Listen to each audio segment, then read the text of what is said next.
Because I am streaming.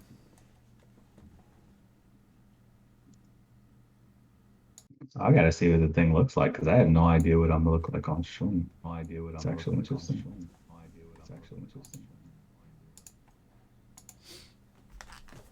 All right.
All right.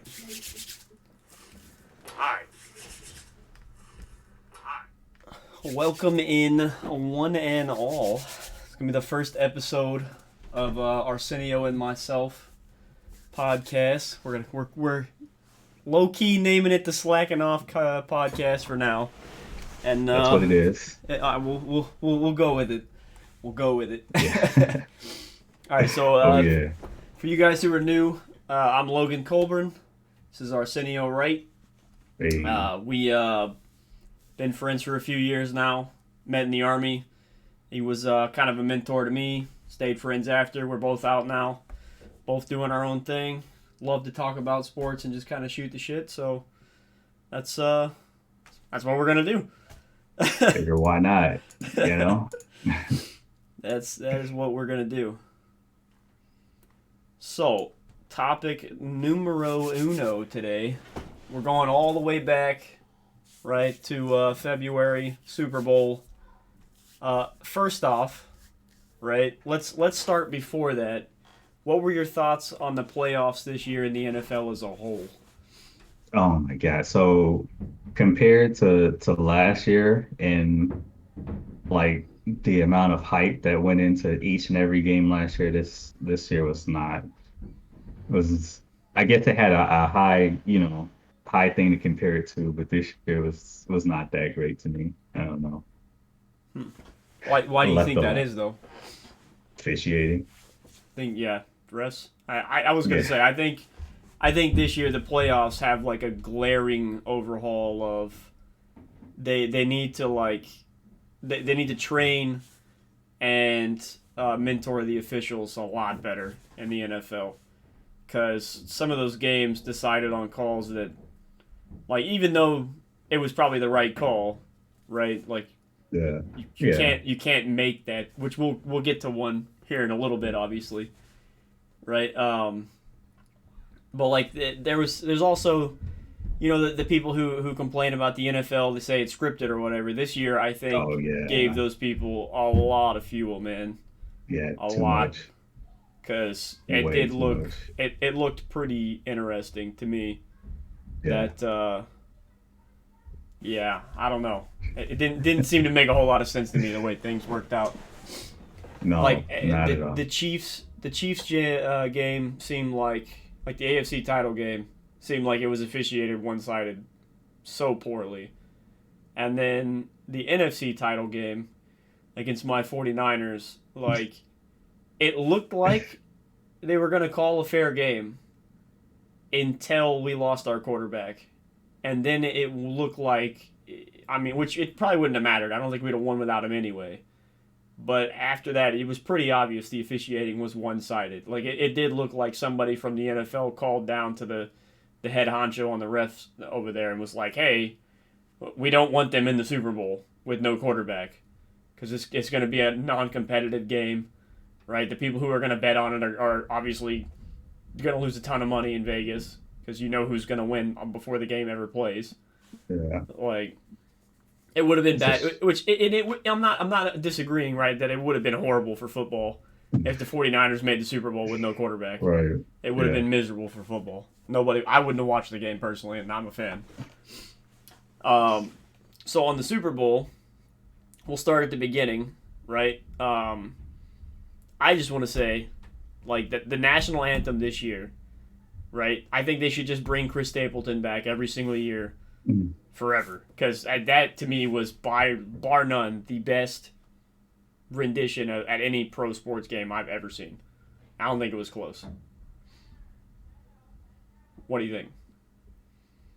Uh, it was a good performance, but I like the variety of having people, different people get to flex a little bit and see Well, what they can do on a national stage. The Yeah, have opportunity. different people every year. I get that, Yeah.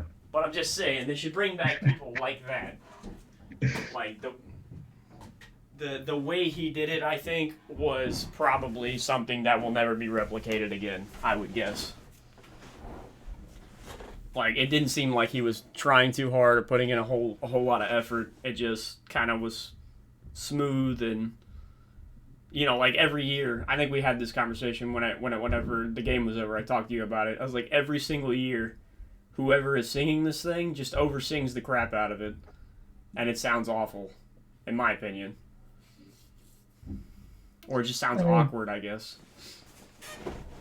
There's some people who do too much, but my thing is just like, you know, the worst performances of all time, like the people who forget the lyrics, Oh or yeah, yeah. the one where where what's her name, Rosie O'Donnell or whatever it was, like really couldn't sing.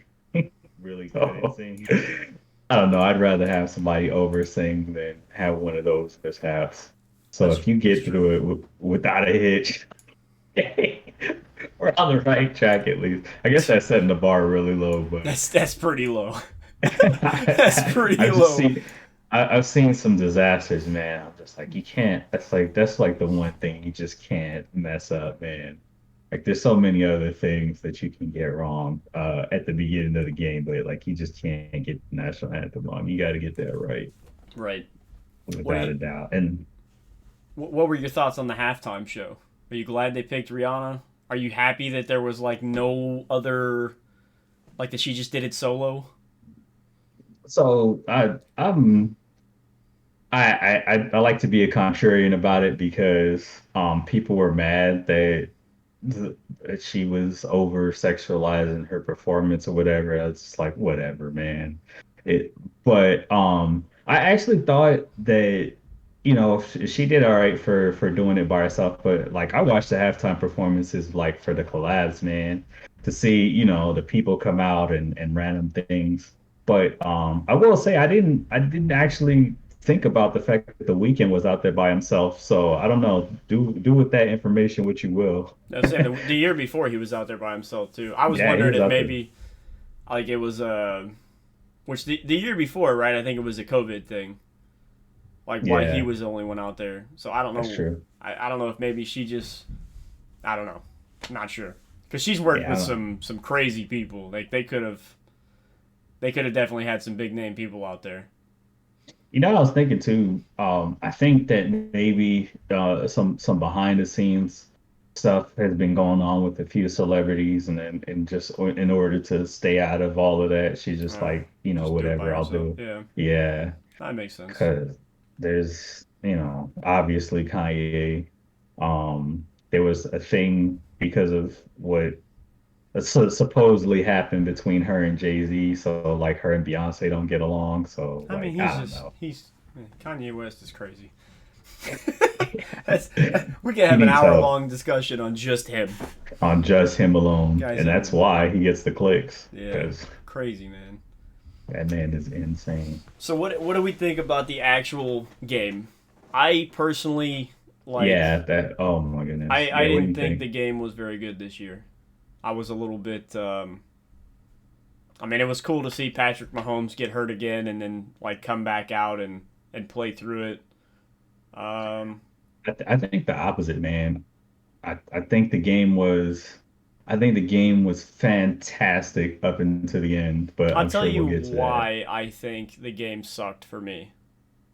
Right. Like throughout, like the whole from Well, you didn't so like the so I okay, I'm not one of these conspiracy people, right? right. But the fumble that Jalen Hurts had in that game is probably the most awkward thing I have ever seen in my life.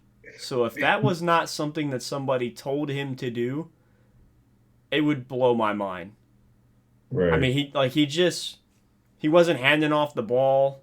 The number of rushes that man has had when I watched him all 4 years, or well, like what 2 3 years at Alabama and one in Oklahoma. I like never once have I ever seen him just like cartoonishly like whoop-a-doo. There goes the ball. Like never seen it happen.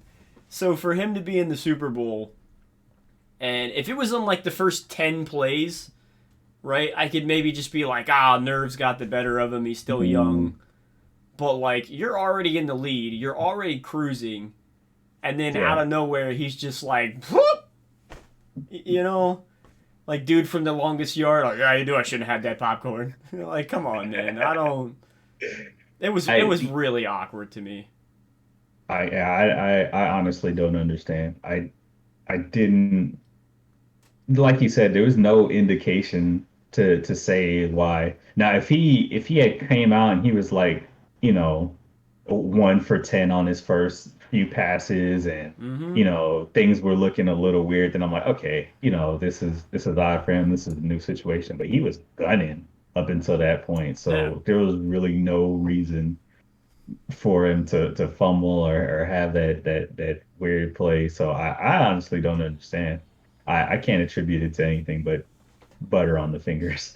Yeah, that and then I think for me, man, just watching the Super Bowl this year, like how we talked about, because the playoffs were officiated so poorly, like every Yeah, they single were. call in the game, I'm just like, I was like up in arms every call because it's just like, oh, here we go again, Like it didn't matter if it was the right call, wrong call, it didn't matter. It's just I don't think they could have made a call that would have pleased me because of how bad the rest of the playoffs was. So do you think that takes away from the performances that Pat Mahomes and Oh, Jalen Hurts were absolutely. putting on? Really? Absolutely. And then there was a catch in that game. I'd have to go back and look at who caught the ball. It But might have been another Devontae Smith one, if yeah, I'm there was a catch in that game maybe. where like Devonte Smith runs up to the line and tells them, he's like making hand signals and all this stuff like, "Hey, we got to snap the Oh yeah, ball." yeah. Like cuz he knew he didn't catch it. Yeah. And somehow, right, that did not get caught by anybody on the Chiefs staff. It didn't get caught in like the what are they calling it, like the expedited review. None of that stuff. Right. Like I don't know, man. Like some of the stuff in the NFL now is kind of, I'm not quite over the fence with these conspiracy nuts who are like, oh, they fix it to make money off gambling and all this stuff, or to make like stars. But I'm getting there, man. I'll be honest with you. Like now that Tom Brady's going out, it looks like they're trying to take Patrick Mahomes and put him on some pedestal. Like asking him questions, right, before the game, like the week before the game, right, when they're asking Patrick Mahomes, oh, well, Tom Brady has, you know, 7 rings or whatever he has out of, what is it, 10 tries? And they're like, well, where do you think you're going to be at the end of your career, right? You're going You to be say at eight? least 8 out of 10, right? And he's sitting there like, oh, yeah, for sure. Dude, if that was LeBron, if that was, like, compare that to the NBA, Oh right? yeah. If that was LeBron sitting there talking about, like, oh, well, Jordan won 6 out of 6. And now, don't get me wrong, LeBron has said some crazy shit in his career, right? When he went to Miami, talking about they're not going to win 1 or 2, they're going to do 3, 4, 5, whatever, right? But I'm talking about LeBron in, like, year 5, right? Year Mm, 4 in Cleveland with those garbage teams that he had. If somebody came up to him and was like, oh, hey, Jordan's just now leaving off the Wizards. He's done for. He's the GOAT. That's where you want to be, King James, right, when he first came in.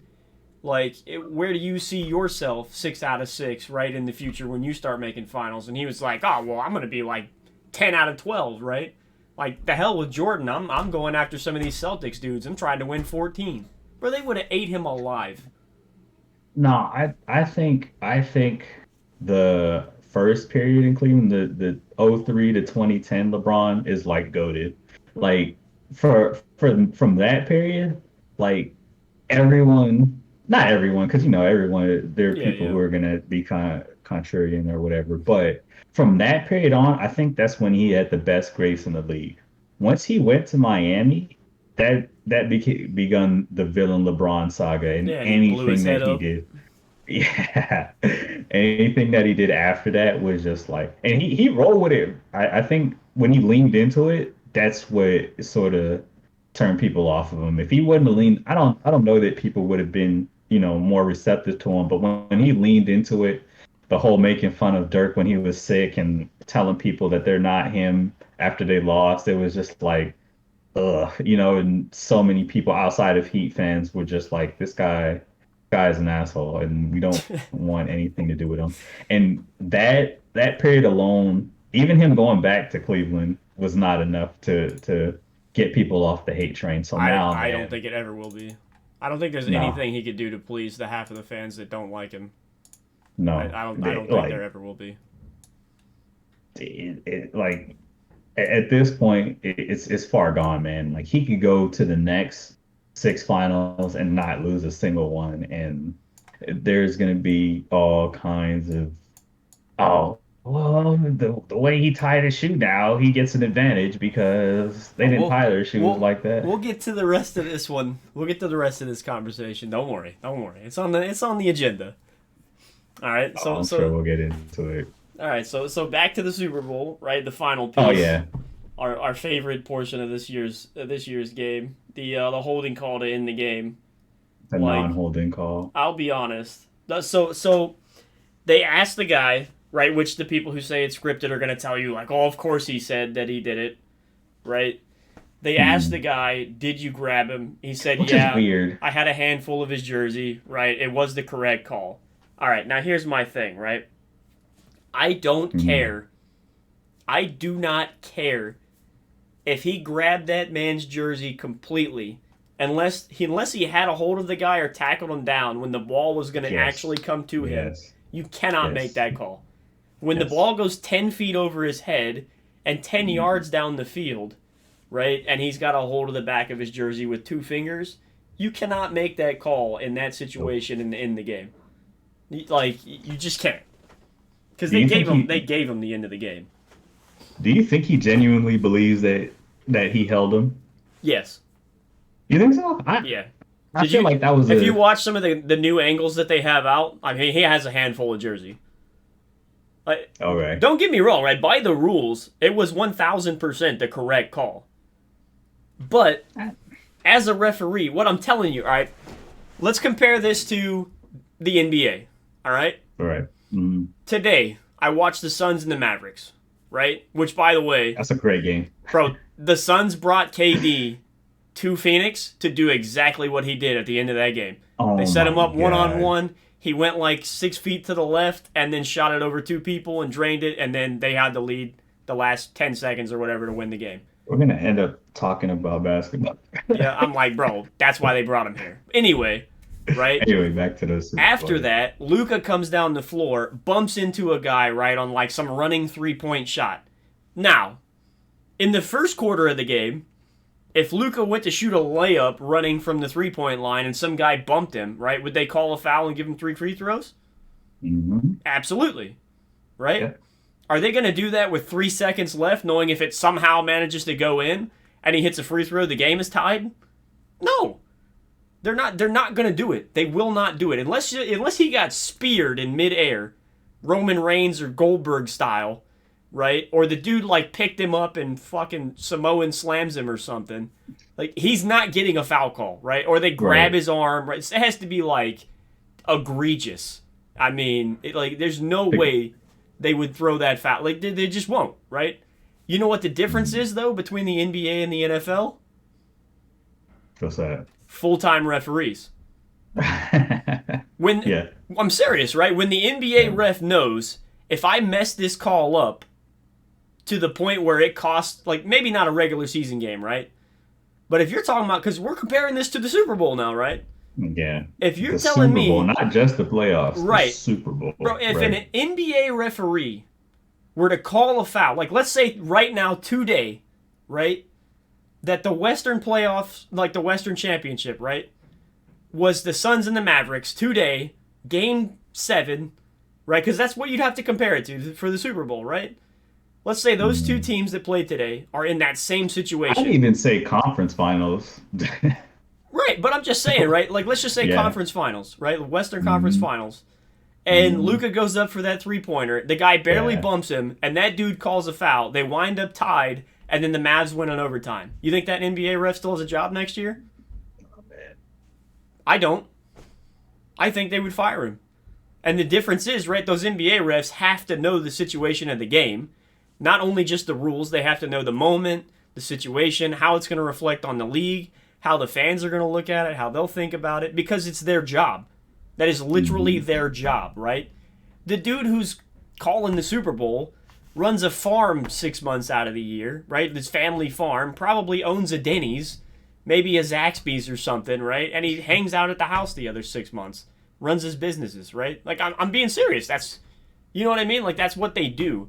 This thing that they're doing with the NFL is like a part-time, like, what do you want to call it? Like, hobby, right? It's like something that they just love to do. That's why they're doing it. Not because they're getting paid a ton of money to do it, because most of them don't need the money that they get paid to officiate. They're doing it because that's what they want to do.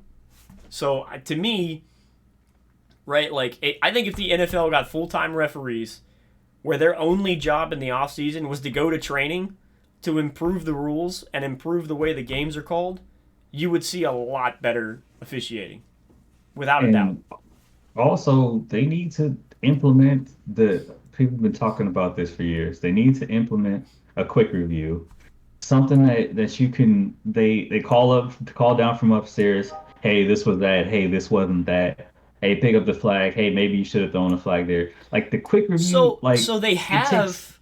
they have it, right? Like Yeah. I said, with the Devontae Smith catch where he clearly dropped the ball, there should have been somebody in that referee's ear. Hey, we looked at two angles real quick while you guys are walking up, and he didn't catch that, and they move it back. They did it in the game. Mhm. They did it on a few calls in the game. They did that. The one where he was stepping out of bounds, right? They didn't like go over for a booth review. They got a real quick thing. Hey, his foot was on the line, right? A couple of the fourth downs, like where they ran it on like 3rd and 2. They're like, yeah, he clearly got over, right? You guys misspotted the ball. Move it up, first down. Like they did do that. Now, how at the end of the game, Right. somebody from the NFL did not call down and be like, pick that fucking flag up Pick- right now. We are So- not ending the game like that. Is beyond me. I don't know. don't understand. That's the thing that gets me too about the whole conspiracy theory, right? Wouldn't the best outcome from at the end of a game be, oh, Jalen Hurts has another chance? Maybe send it to overtime, the drama. There's more. You know what I'm saying? To extend the game, Well, no. get more eyes on it. So here's the thing, right? The guys who are on that side of the fence don't think that the NFL wants to produce quality games, right?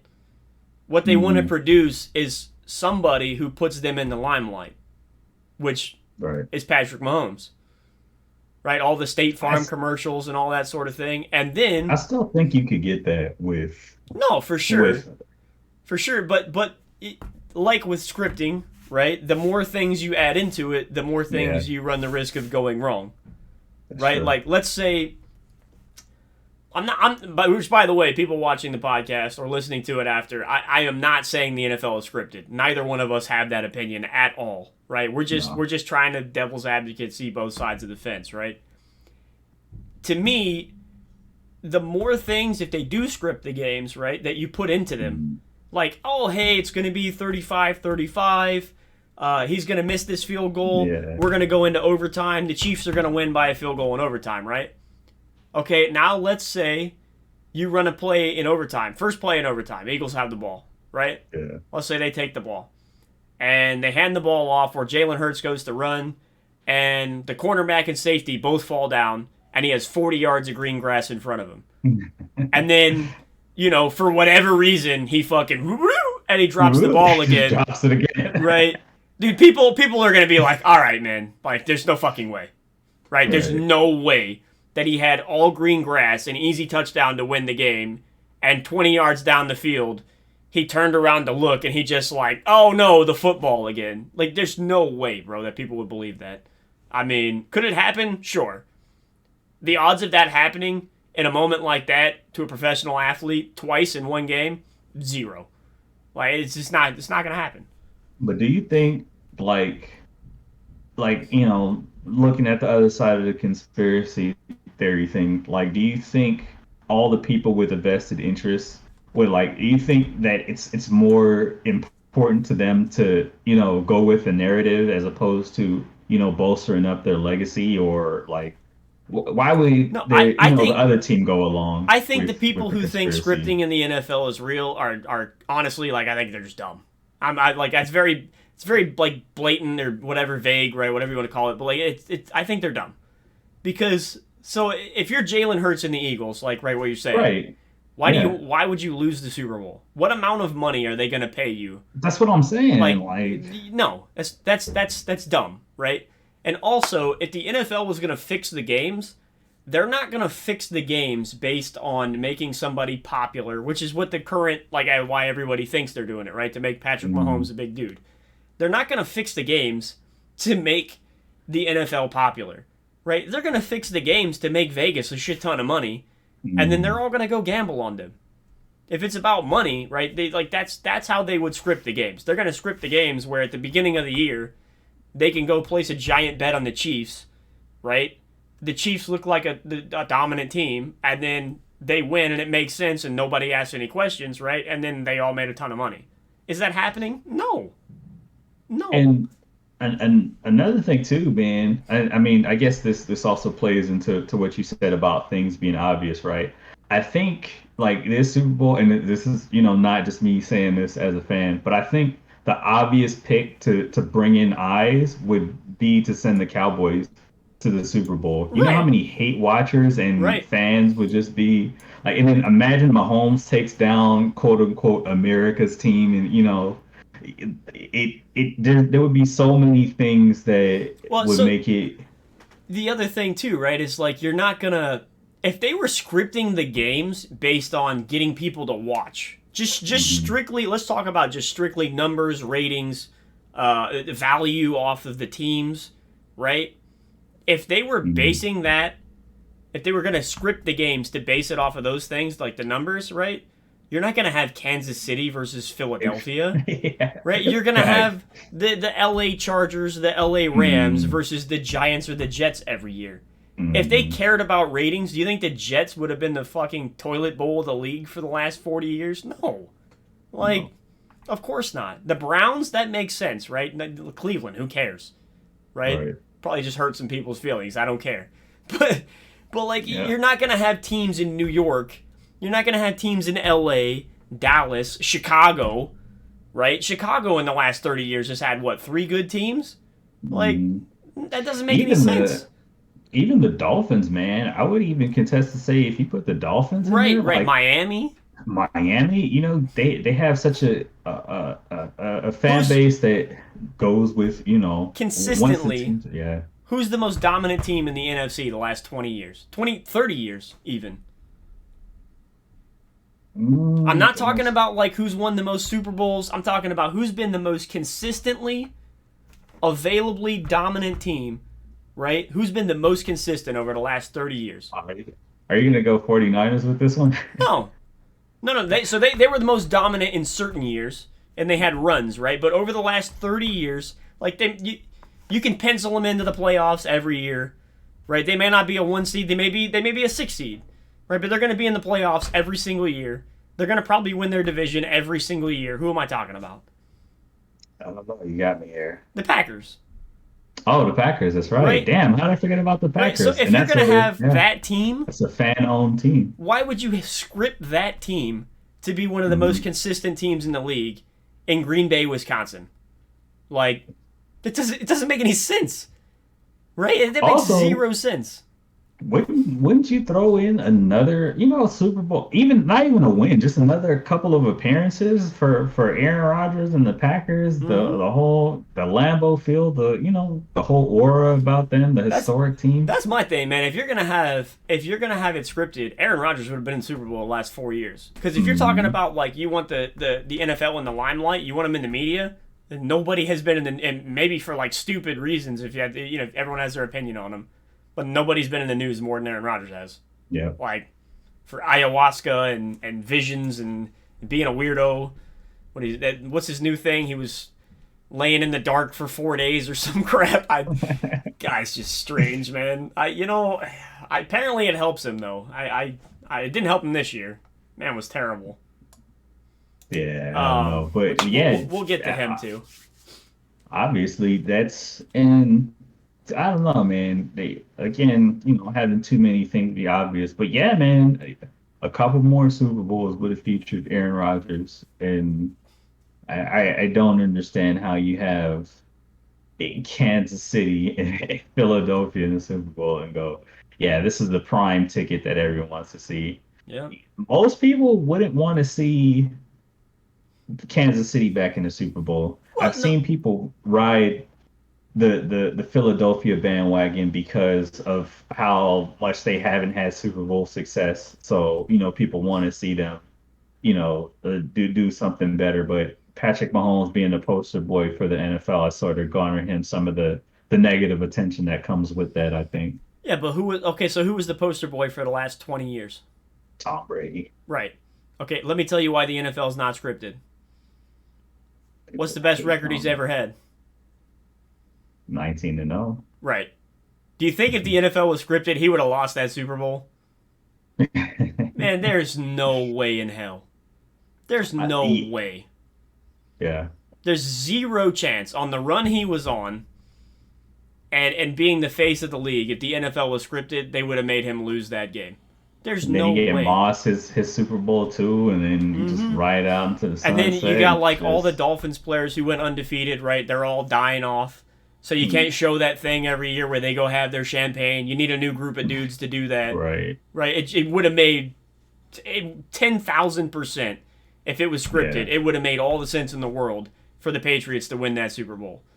Like, And then even if Tom Brady doesn't win another Super Bowl after that, doesn't he's matter. already in the conversation, the GOAT conversation. Yeah. And they're like, well, maybe he doesn't have as many Super Bowls, but how many can say they did a perfect season like that with the way the game's changed? And yeah, definitely, man. I could see that being a huge draw, man. Yeah. But I And mean, then the the same fact that people who are saying the league is scripted, man, are the same people who are saying, oh no, his name is slipping from me now.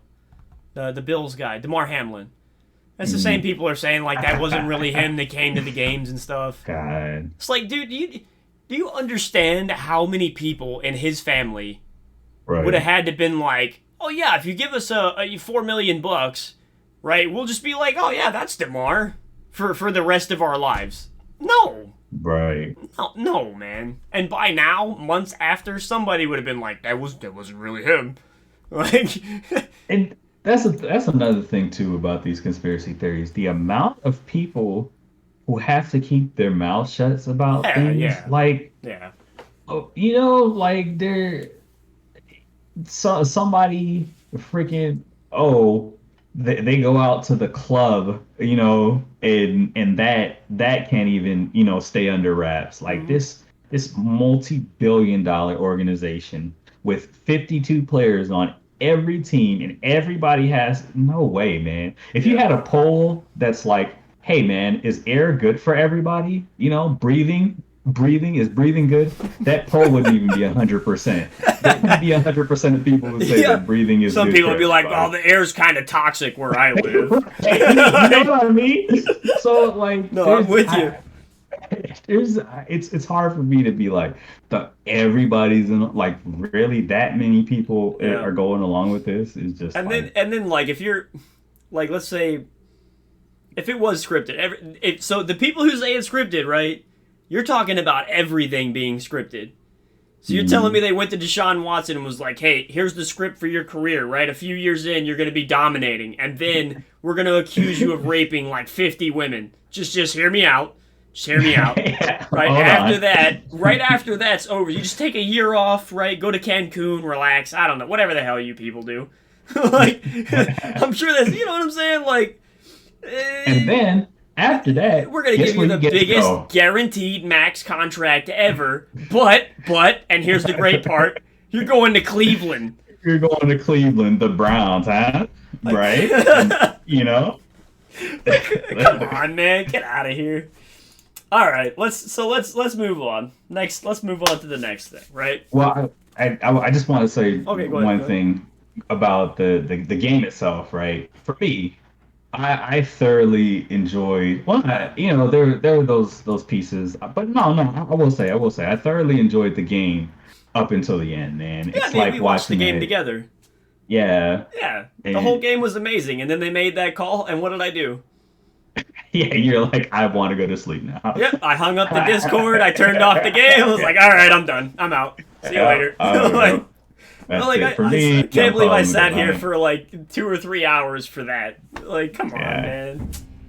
Yeah, Yeah. man. It just to have it in like that, man. It's like watching your that new Avengers movie you've been waiting for years. It's been fantastic, and and at the end, it's just there's just poop on the screen. It's Yeah. like what did I just watch? Yeah, so that's So, my last thoughts. We can move on. all right, we'll move on to the Pro Bowl, right? Which I yeah Did you pull up the events that they did? Like, yeah what are your thoughts on the new Pro Bowl format, like the flag football game, and I don't know. I've been saying, try to sound like I'm Nostradamus or something, but I've been saying for years, man. Because, like, the thing that makes, of course, we're going back to basketball again, but the thing that makes the All-Star game fun every year is the amount of other things that go on that you could just sort of put Hmm. on and, watch with the family. And, it's just a fun weekend. It's a fun getaway. The Pro Bowl has never been that. It's like, it's so dry and it's just like, It's a they're football game not where everyone's afraid to get hurt.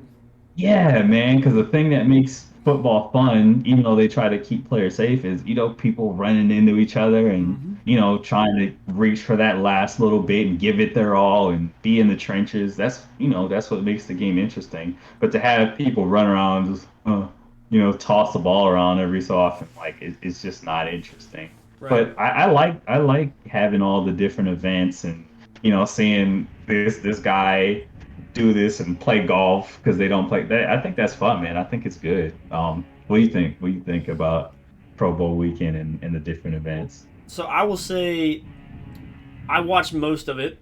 Um, the target throwing thing that they did, I thought was really cool. Because you get to see Yeah, some quarterbacks like yeah. when I watched Derek Carr do that, I was actually amazed. Mhm. Because I'm like, man, on the field, this guy can't hit somebody when they're 20 yards down with no one around him. Right. But 60 yards down the field, he's hitting a target the size of my open hands. And like, where the hell's this at during the game? Like, and the thing's moving, right? Like where is this at during the game, right? And that's another thing too. With the NBA is like with the other like competitions, it reminds you like these guys are pro athletes. Like to Mm-hmm. see this guy do like a 3-point competition with nobody around, you see how crazy accurate they And he are. hits Like 27 out of 30. it's just like, But oh, just like Derek Carr, right? When you yeah. have four 350-pound dudes who run a 5-second 40 running at your face, Mm, it's yep. a little bit different. It's different, Like right? when you have two dudes who run a 4.240 or 4.40, right? Covering the guy you're trying to throw the ball to, Yeah. and they're, like it's different. Like And on the that last play when you just took a shot to the head from a 285-pound linebacker running full speed, you're gonna get mhm. on in the next play and you're gonna be a little bit different, right? Like it's a And little then, different when you're just standing there, no pads, flinging the thing. Like, you gotta think about the safeties, the DBs. yep, Who else is back there? What type of coverage are they running? They did this time. Is he opening his hips this way? Like, there's so many things right. that When go they're doing into the it. skills competition, it's just like, oh, I can throw it, and if I miss, like whatever, I'm just gonna try to Yeah. pinpoint it. Yeah, it is different for sure. And the And NBA's I been was like that for years, where you see somebody like in the skills, like when they do the dribble and the obstacle course and stuff. It's like, right. man, this dude has handles, but in a game can't dribble for shit. Like, Yeah. like doesn't make any sense. Yeah, man. It's like there's no one playing defense. I like it, man. I think it's a lot better of what they had in the past. I And think yeah, the driving competition was really cool. To like for me, these fun weekends, right? That's what that driving competition, the golf competition. If you guys don't know what driving is, right? I think that was probably the coolest thing from Pro Bowl weekend. And the reason I say that, right, is you get to see how ridiculously just naturally gifted these guys are yeah. as athletes, right? When you Mhm. see some linebacker, right, who he comes out there and he's like, "Oh man, I'm from the hood. We don't play no golf in the hood." And he's got like four chains on weighing him down. Dude had like the one guy I watched had like a big coat on. And they're like, "So how practiced are you?" And he's like, "Man, I'm from the hood. We don't play golf. I watched a few YouTube videos on the way over here." And then he steps up there with the most awkward swing in the world and drives the ball like 305 yards. Yep. I'm like, bro, there's pro golfers who struggle to hit it that distance. They Yeah. go like 290, 300, and they're still good, right? But like just driving, and they've been practicing for years. This guy's like, I watched a video on the way over. How hard can it be? Pew! Like what? I was It's watching crazy.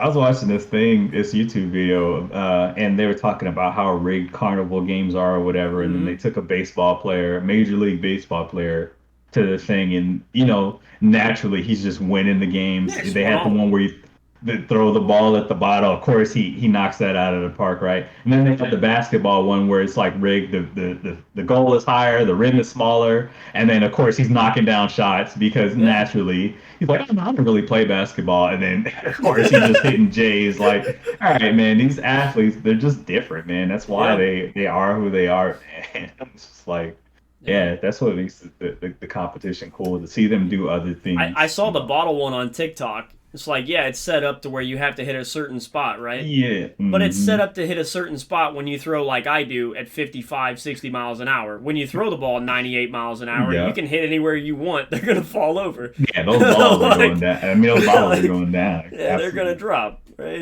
It's not meant to hold up to that. Like, No. Yeah, uh, exactly. so do you think and then obviously there was the flag football game, which Which was fun. I think is better, right? Because people are going to run more full speed whenever they Mm, don't have to worry about getting like creamed or getting injured. I think there was still somebody who got hurt, but I don't remember what exactly it was. I don't think it was a serious injury though. Well, like you're going to have people, right, who come out there and they step on somebody's foot, or it's a contact sport, right. right? Like you're going to have Yeah. people get hurt, twisted ankle, whatever, right? But it's not going to Yeah. be like a career-ending injury like you're going to have in Pro Bowls Right. in the past. Um, and I think, like the NBA did, I think the NFL should copy them, right? They should have a celebrity flag football game. I think it'd be hilarious to Yes. watch. I think it'd be Yes. amazing to watch. TV used to do that. Remember that? Hmm. Was it Rock and Jock? They used to Yeah. have the thing with the celebrity. I am all about that Yeah. 100%. Now they have And like the Hall of Fame game or whatever, right at the beginning of the year where yeah, they have like the old timers come out there. But I'm not talking about like I don't want to see Steve Young throwing to Jerry Rice in flag football on Pro Bowl weekend, right? I want to see like Fat Joe playing lineman. Like yes. I think it'd be Give me hilarious. 100%. We need this. Yes, Yes. I want to see DJ Khaled playing center, Yeah, hiking the ball man. to like Usher. Put the pads on. Like, Yeah, man. Let me have Justin Bieber out there. You know what I'm saying? that'd be Throwing it great, to man. 2 Chains. Like, Yes, yes, 100%. yes. We need that. I need that. But like, speaking of, the Hall of Fame game and stuff, what do you think of the timing of the Pro Bowl? Like where it's at in the schedule during the season. I've never liked it, but I'm interested to hear the other side. I mean, there's not really anywhere else you can put it. So Yeah, the I weekly like the thing way makes it the tough. NFL does it because the Pro Bowl essentially gives your star players in the league who didn't make the Super Bowl something to look forward to at the end of the something to strive towards, right? Like Mhm. you have Deshaun Watson in Cleveland. All right. Are they going to make the Super Bowl next year?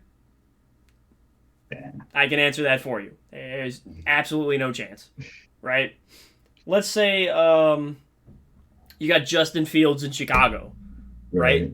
Could he play well enough to be fan voted into the Pro Bowl? Yeah, I think it's reasonable that he could, right? As a team, are they going to win the NFC and make the Super Bowl? No, right? It's not going to happen. Like you got the kicker from the Ravens, right? Who's always just insane, Justin Tucker, right? Yeah. Like he can look forward to the Pro Bowl every year. He's probably not going to make another Super Bowl while he's on the Ravens. I would not think. I'd be shocked if they did. Right? So you have guys in the league, right, who are on teams, which I think that helps with team loyalty a lot. I don't know that I don't know that it matters that much to them, but I think it does help a little bit, right? That they at least can look Mhm. forward to something for their individual, accomplishments. Yeah. Yeah, so I would say Pro Bowl weekend should stay that way. It's safer for everybody. Like the skills competitions are pretty cool. I think they should add in different ones every year, like switch it up. Like the NBA every year has got the same ones, and like to me, the ones the NBA does, which we'll get to here in a little bit, I think need to be changed. But we'll talk about that right when we get to the NBA version of Mhm. this topic. So yeah, the only other thing I wanted to bring up about the Pro Bowl, right? I don't know if you saw it, but there was like a lot of negative reaction about Was Pro it? Bowl weekend, right? And it was like mixed reaction, right? A lot of negative, a lot of people like we were saying, right? Think it should stay the same, switch it up every year a little bit. And then there was a lot of people who were like, "Oh, this sucks." Right, I want to see him go out there in pads and the game end like the NBA game, 70-63. We just want to see him just score, no defense, right? Like, which I think would be miserable and boring, honestly. Nah, Um, man. I hate that the All-Star game has gone to that. But again, we'll talk yeah, we'll about it in a get minute. there. And then But the funniest thing to me though was like they got a hold of Goodell on Twitter. All these people roasting him, right? And then I guess he got interviewed, and he was like, "Oh yeah, in the off season, right? All these changes they were suggested to me by like members of leaders of the NFL Players Association, right? Most of these changes were brought on by Russell Wilson. So if you don't like it, right, you got to take it up with him." I'm like, dude. yeah, I'm And straight then, under the bus. and then everybody in the comments is like, "Oh, guy couldn't just fuck up his own team, right? Then he had to go mess up the Broncos. Now he's trying to mess up the whole league." Like, that Oh to me my was just God. that to me was hilarious. I I thought it was I funny how think he just rolled him over. Like, I like it, man. I never liked the Pro Bowl before. It was just, you know, to me it was just an obstacle to the Super Bowl. It never really felt. I like the selection, the idea, like you said, of having somebody, do with the you like the accolades fan vote? to an extent. I hate it. I think fans should have some input for where they should look, where voting should be. But I don't think like it shouldn't weigh so heavily because popularity is so different than actual skill Yeah, of what people can do. if I'm being honest, man, like the NBA, the NFL, MLB, they're all going to this where the fans get to vote in the people. And again, we'll talk about this when we get to the NBA All Star game. That's definitely something I'm going to be bringing up. I can't stand it. I absolutely hate it because you Well, have yeah, it's people who like are on teams where they were just a monster, but the team sucked, and fans don't watch them. Right? They're never going to make it into a game. yeah, Should they be in a game? Absolutely, but they're not going to be. Right? And then you have teams like Kansas City this year had a running back. I don't know if he was a rookie, second year, whatever he was, right? But like Pacheco, right? Pacheco. He Yeah, got it's he got a a hell of ton a of game. he got a ton of votes, right? I don't know if he made it into the Pro Bowl. I honestly I don't remember, but he got a bunch of votes, right? Yeah. And during the regular season, right, he was not the same dude that he was in the playoffs. But Kansas City was in Monday Night Football, Thursday Night Football, Right. Sunday Night Football, right? They're always in the Right. limelight. So if this dude had two or three good games during the year, majority of the fans probably saw him. They're like, oh.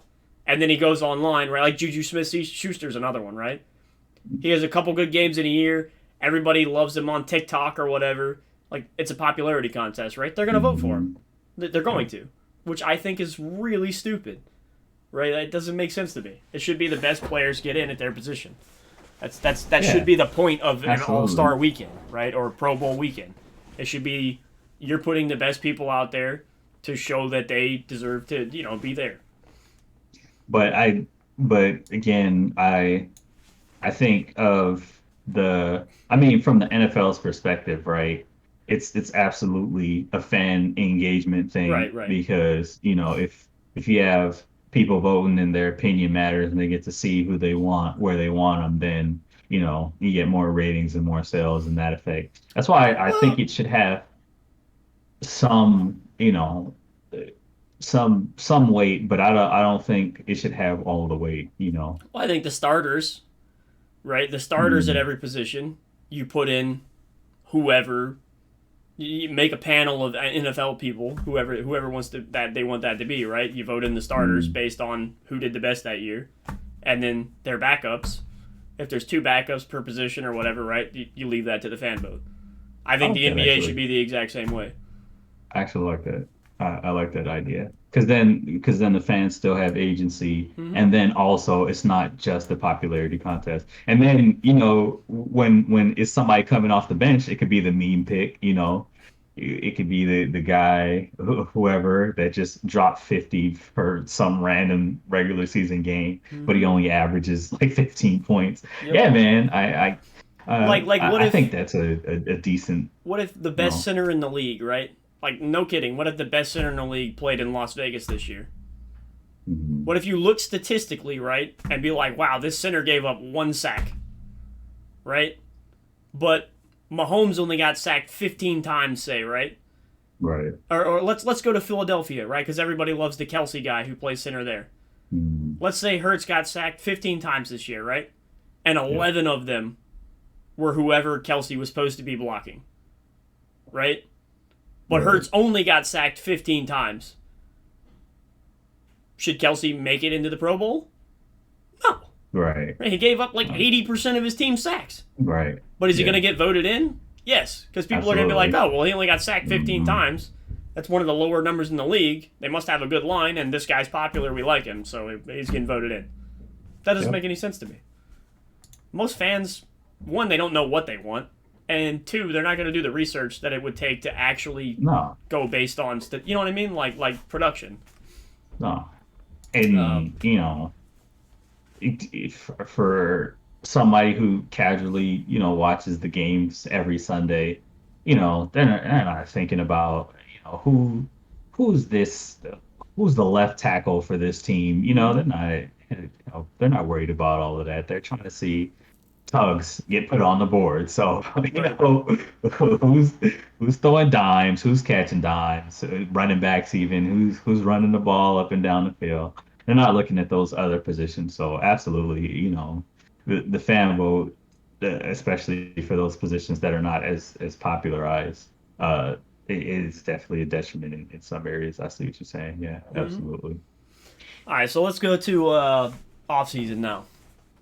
Right, so Off season. I'm gonna give you some names, and then you tell me what you think. Right, so obviously the number one person this off season is probably gonna be Aaron Rodgers, Rodgers. because Tom Brady for Rodgers. sure I think has come out now and said like I'm not coming back. Are we So sure about that? apparently he came out and legitimately said like he's already started working on uh, working with Fox. Nah, nah, So nah, I'll nah. believe it when he's not in a uniform next year. But apparently he's not coming back. So All right. Okay. let's go with Rodgers. Yep. What do you think? Where do you think he's going to wind up? Vegas, baby. I don't That's know, man. that's tough for me. Why you say that? So I think the place that makes the most sense is probably the Jets because of all the Yeah. draft capital that they have. Yeah. Which if they trade for Rodgers, they will no longer have. And I don't know Mm, that a lot of people understand that. They're like, oh yeah, you yeah. should just go to the Jets, right? And then they can draft like 6 people this year in the first 2 rounds. Like, I'm not sure what you think he's going to go to the Jets for, but my assumption would be those 6 picks that you think they're going to use to draft him people. Like, he's not going to go over there for a first round draft pick and that's it, right? Like, Yeah. he's going to, the Packers are not going to give up the face of their franchise for the last 15, 20 years for nothing, even if he is older. Like, he was the MVP, what, 2 out of the last 3 years? Mm, I mean, they're not just gonna. Oh, yeah, he's washed up now all of a sudden. After they just paid him a ton of money, it's not gonna happen. Um, yeah. but I do think the Jets make a lot of sense. I think if the Jets had a good quarterback this year, they could have done some damage.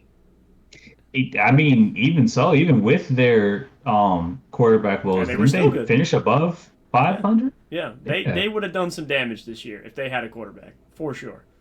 And If they're he not had to in put like a the toughest division in football. if he had to put a percentage on it, what's your percentage that he goes back to the Packers? Probably like 85. 85, that high, huh? I think so. I think a lot of teams will look at it and realize they have to give up way too much to have him for like 2 years. That's Yeah. why I say I think the Jets is the only team that makes sense. Because they're the only team that's all in right now. Like, if Aaron Right. Rodgers goes to Vegas, are they winning a Super Bowl next year? I don't think so. Yeah, probably not. Do you think It, that the upgrade from Derek Carr to Aaron Rodgers is going to be like an 80% upgrade? Because that's what they would need, I think, to win the Super Bowl. I don't think it's going to be that much. I think I don't know, man. Like the Raiders are one of those snake bitten franchises now. They're like the Clippers, man. Like Yeah. no matter what they do, like everything could be set up to go right for them, and just the weirdest, most Raiders thing will happen, and you're just like, yep, that sounds about right. And they just end up, missing out for whatever reason that's completely, beyond their control. So yeah. Even if all the pieces fall in line, they would find some way to make it Raiders and completely mess it up. Yeah. That'll be the year that he'll be on an MVP type season and he'll get hurt in like the eighth game just because, and they'll miss the playoffs. So the guy you think he's going to replace, where do you think Derek Carr is going to wind up? I guess everybody's thinking the Saints, right? That's all I've Oh seen. man, if I like him going to the Saints. That's all I've seen. I'll give you a spot, right? But you're probably gonna like. Oh, here it comes. Yeah. So I think Here personally, it comes. I think Daniel Jones winds up on the Jets. Daniel Jones. Yeah. He's a free agent this year. Is he? Is it this year? Yeah, unless the Giants franchise tag him, he can go anywhere he wants. Okay. Which I don't think they would waste that. I wouldn't think so. Because if you do, right, Saquon Barkley's probably going to walk next year. Which I'm pretty sure you don't want that. If you have to choose between the two, Daniel Jones can fuck off somewhere. Whatever. Right? Like, I can find you somewhere else. Like, you go away. Right. Yeah, I don't think so. So I think if the Jets are smart, they'll stop waiting on Aaron Rodgers to do his whole offseason thing where, he just wants to stay in the limelight all offseason and then screw over a bunch of people. Because that's all it is, right? Like, I'm sorry, if you haven't noticed that yet over the last 10 years. It's strat, honestly. Like, that's all he does. He just tries to stay in the news and stay relevant, like, the whole year round. That's all he's doing right now. Like, you're telling me he went and slept in the dark for 4 days, and the Jets team roster's not going to change. The Packers roster, not going to change. The Raiders roster, not going to change. And then all of a sudden he comes out and he's going to make a different decision than what he was going to make before he went in? Or now that it's been, another week or two since he came out? Like, his mind's going to change? No, he already knows what he's going to do. He's not like Brady, right, where he's contemplating. Like, Brady legitimately, I think, had to contemplate, like, am I going to go back and play football in Tampa after they won that Super Bowl? Because his wife did not want him to go back, right? Yeah. And my guess is the conversation was like, hey, if you go back and play and choose the football over your family, I'm leaving you. He chose football, and lo and behold, she left him. Like, I think he was legitimately fighting it. Like, Aaron Rodgers doesn't have that. Like, he's got some girlfriend who smokes a bunch of dope and has visions or whatever, right? Like, what's her name? Solar Entity? I have no idea, man. Who knows? Blue Cypress? What's it? Who knows? Some weird shit. The Pilgrim Mayflower. Yeah. Who knows, man? Whatever. Who knows?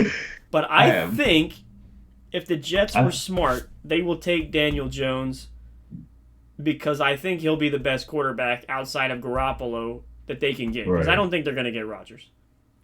And if it were up to me, if my two choices next year, or my three, right, are Zach Wilson, Daniel Jones, or Jimmy G, let's put you in that spot, right? Who are you taking?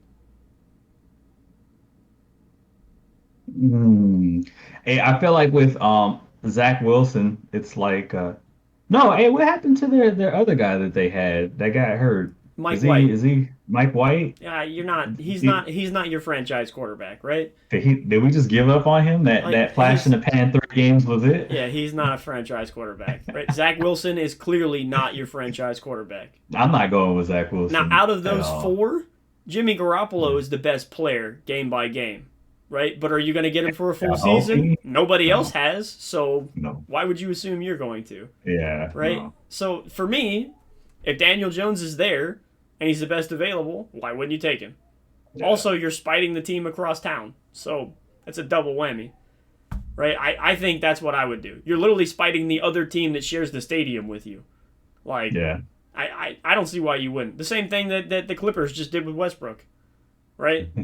Like, why would you not? You think they took Westbrook, not to get onto the NBA again, but do you think they took That's what Westbrook we do. on the Clippers because they were like, oh, this guy's definitely going to give us a better shot to win, or we can do something with him that the Lakers couldn't do? No. No. They were like, you know what, dude? Screw this other team in town. They're on the down slope.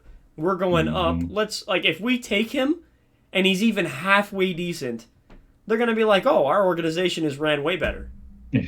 That's the only reason they took him. It has to be. It's the only reason that makes sense, right? Because if he turns out halfway decent, or they do anything with him that the Lakers could not do, it makes you look in town so much better. And the LA market, it matters.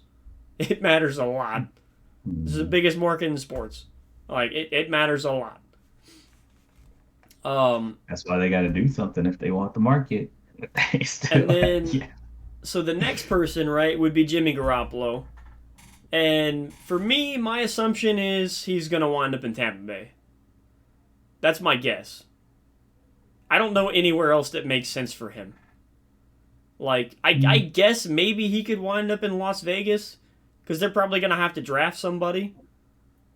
Like, but where else, right, makes sense for him to even go?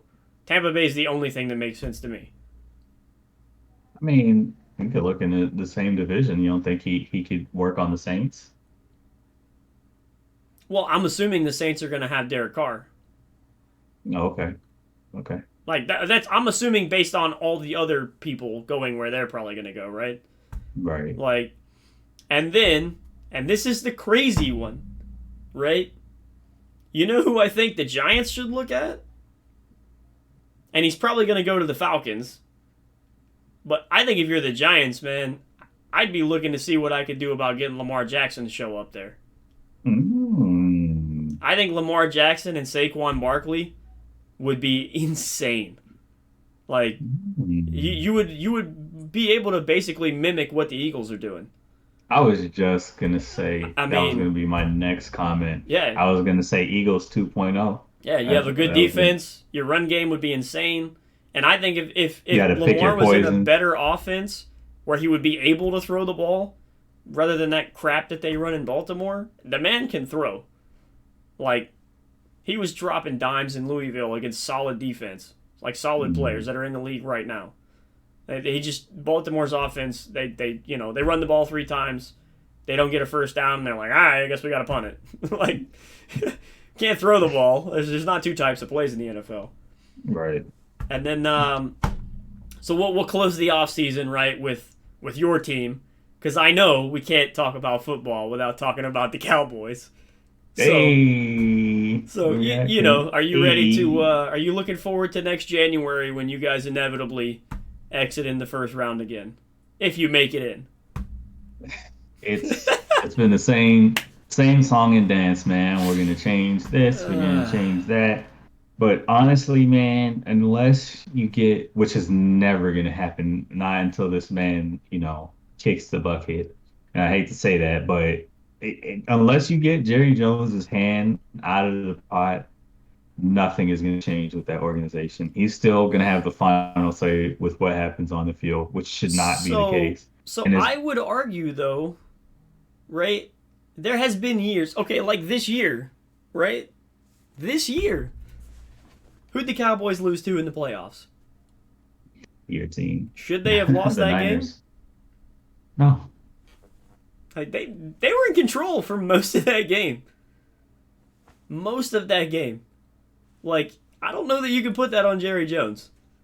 Like, well, I mean, I think the fact that Jerry Jones is a Dak Prescott fanboy is an issue right now in Dallas. Because I think Dak Prescott is I don't think he's good. He's definitely not like a top-tier Super Bowl caliber quarterback. I think the Cowboys get to where they are in spite of what goes on with Jerry and his meddling. Yeah. Okay, so how many big games in the last 4 years have the Cowboys played where Dak did not throw at least 1 pick? Because my guess, I'm sure there has been 1 game, But my guess is anytime they've been on Monday Night Football against a quality opponent, Thursday Night Football against a quality opponent, Sunday Night Football against a quality opponent, like someone who's above 500, right? Or any playoff game, I would be willing to bet you could go back and look at those games and see that he's thrown a pick at least once in every one of those games. I'd be amazed to see anything else. I honestly think, I think the opposite, man. I think, well, not the opposite. I think during the playoffs, that is 100% the case. Once it comes down to the playoffs, you go, who the hell is this quarterback, and what's going on? I think during the regular season, there's a lot of games that he's done his thing in where it's like, oh, I don't know if they should have won that game, or he's Well, yeah, he's when they led play some the drives. Browns or the Texans, like they're not doing that to Kansas City. They're not doing that to Philadelphia. Like they did it to Philadelphia this year, right? But Jalen Hurts didn't even play in the game. Right, and neither did Dak. So, I mean, Yeah. well, so Dak played in the second game, but but I even so, like those division games, like in the previous regime, like when it came down to it, when it's like, all right, the division's on the line, you need to win this game. There are games that he's won for the division, and it's like, wow, and I'd come out of them surprised, Right, like, but who are really? those games against? So let's look back. It's Let's look back over the last 10 years, right? What was the worst division in football? the NFC South, Mm, that's fair. 100%. That's fair. Second worst division in the NFC was the East. Yeah. And when the East has been bad, they've been very bad. Yeah. And the years that they were very bad, the Cowboys struggled to win that. They won the division, but they struggled to win it. Like there was a year where the NFC East had like, I think what was it? The Cowboys was the only team that was above 500 or was 500. Yeah. Like, so you're telling me every other team in that division was below 500, and you went 50-50 with those guys? Yeah. There's no way. Like, there's no way. And then this year, right, after he just got paid, granted he got hurt, right? Which is the even more shocking thing. He didn't even play in all the games this year, and he still had the most picks in the league. Yeah, but That's crazy. That's the thing though, right? So and we can, we could use it to say, okay, well maybe, all right, so this is the final straw, whatever, maybe they should move on from him. But that has not been indicative of the type of quarterback that he's been. He's not been a turnover prone quarterback. So he just hasn't. If he goes and does that again next year, and honestly for me, if they don't make the Super Bowl next year, with all the money that they have spent over the last few seasons, if they don't make the Super Bowl next year, you blow it up, right? They have to. I mean, At least offensively. I feel like you would have to, because you're paying so many guys so much money on defense. Where if you cannot score 20 points against the Niners, 25, whatever it was they needed to win that game, like, you're not beating Kansas City. You're not beating Buffalo. You're not beating Philadelphia. You're probably not even going to beat the Chargers or the Jags now. You're definitely not going to beat the Bengals. Like, there's a lot of teams in the league. If you can't score 35 points in a playoff game, you're not winning. Against the solid defense, like all those teams, they don't have amazing defenses. Kansas City's defense is not amazing. The Bengals' defense is not the best in the league. The Bills' defense is not the best in the league. Kansas City, I say the defense is their weak point. Right, but I'm just saying, right? Like that's what I'm saying. If you can't score 35 against those defenses, you're not winning, because their offense, I don't care how good your defense is, they're going to score 28, 30 points. They will. And the Cowboys, to me, even against some of the worst defenses in the league, cannot put up 35 consistently. There's no way. Like, there's no way. Yeah. And now, even now, like they're dropping receivers the last few years.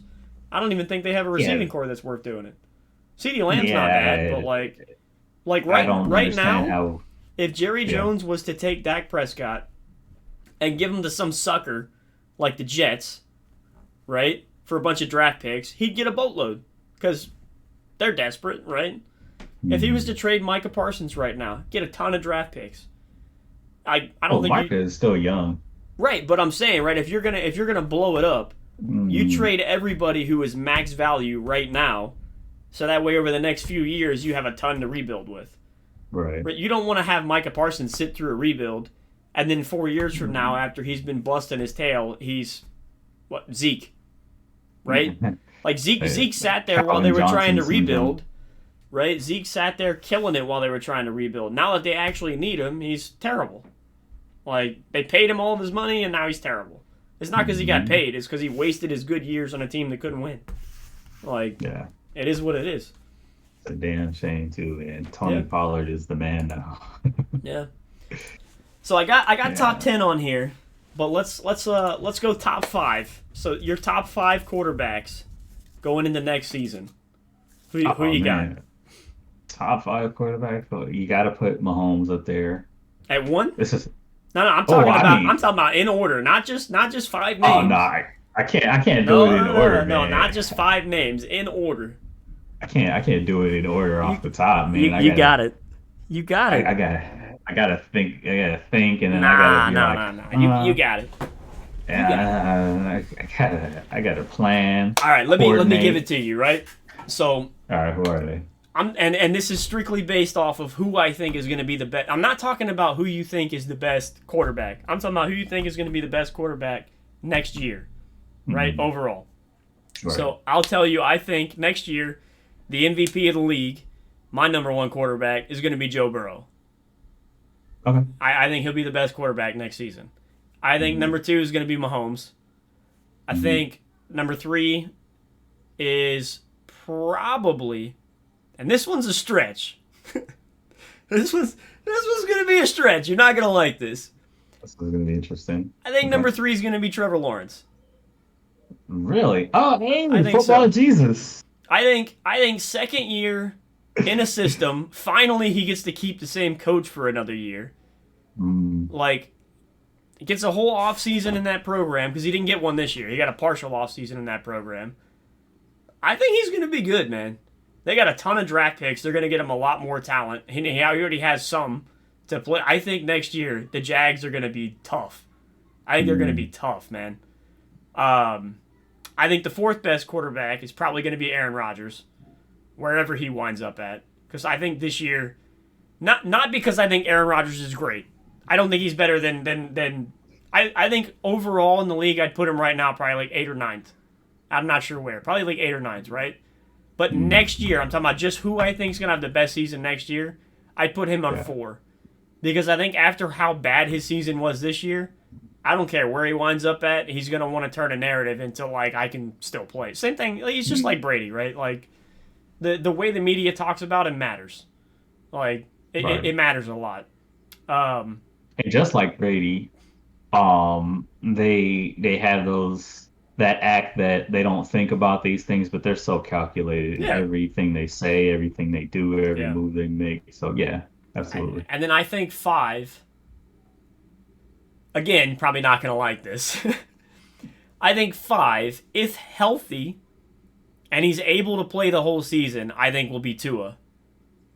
If he's not healthy, right, and he has like issues lingering from all the concussions this year, it'll probably be Josh Allen. But I think if he's healthy, I think the 5th best season will be Tua. Tua he was on pace this year to have one of the best years ever. And easily the best year of any quarterback this season, yards-wise. But he just couldn't stay on the field. Yeah, I'm surprised you didn't put Josh Allen in there. No Josh Allen? Like, okay, so the reason why, let me explain this, right? Because I knew this was going to come up, right, when I put the list on here. I was thinking about it. I thought he was going to be on the list somewhere. So the reason why, right, is if you look at all the playoff games he's had, right, just like Dak Prescott, like the conversation I was having earlier, when it goes to, like, big time, he just gives the ball up. And I can't put you ahead of anybody when I know if you play against the... So, like let's say I'm going to put him ahead of Joe Burrow, right? The thought process has to be if they play each other, who's going to win? I'm taking Joe Burrow's team every time. Against Mahomes, I'm always taking Mahomes' team. Because I feel like in that game, right? And I said this year, actually. Whenever the Bills played Kansas City, I said this on stream, right?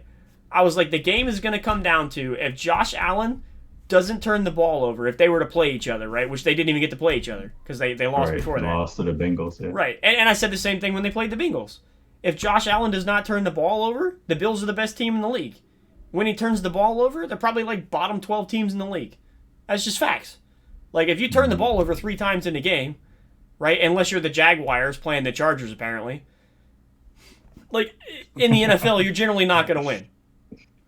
How the Chargers managed to lose that game, I still have no clue.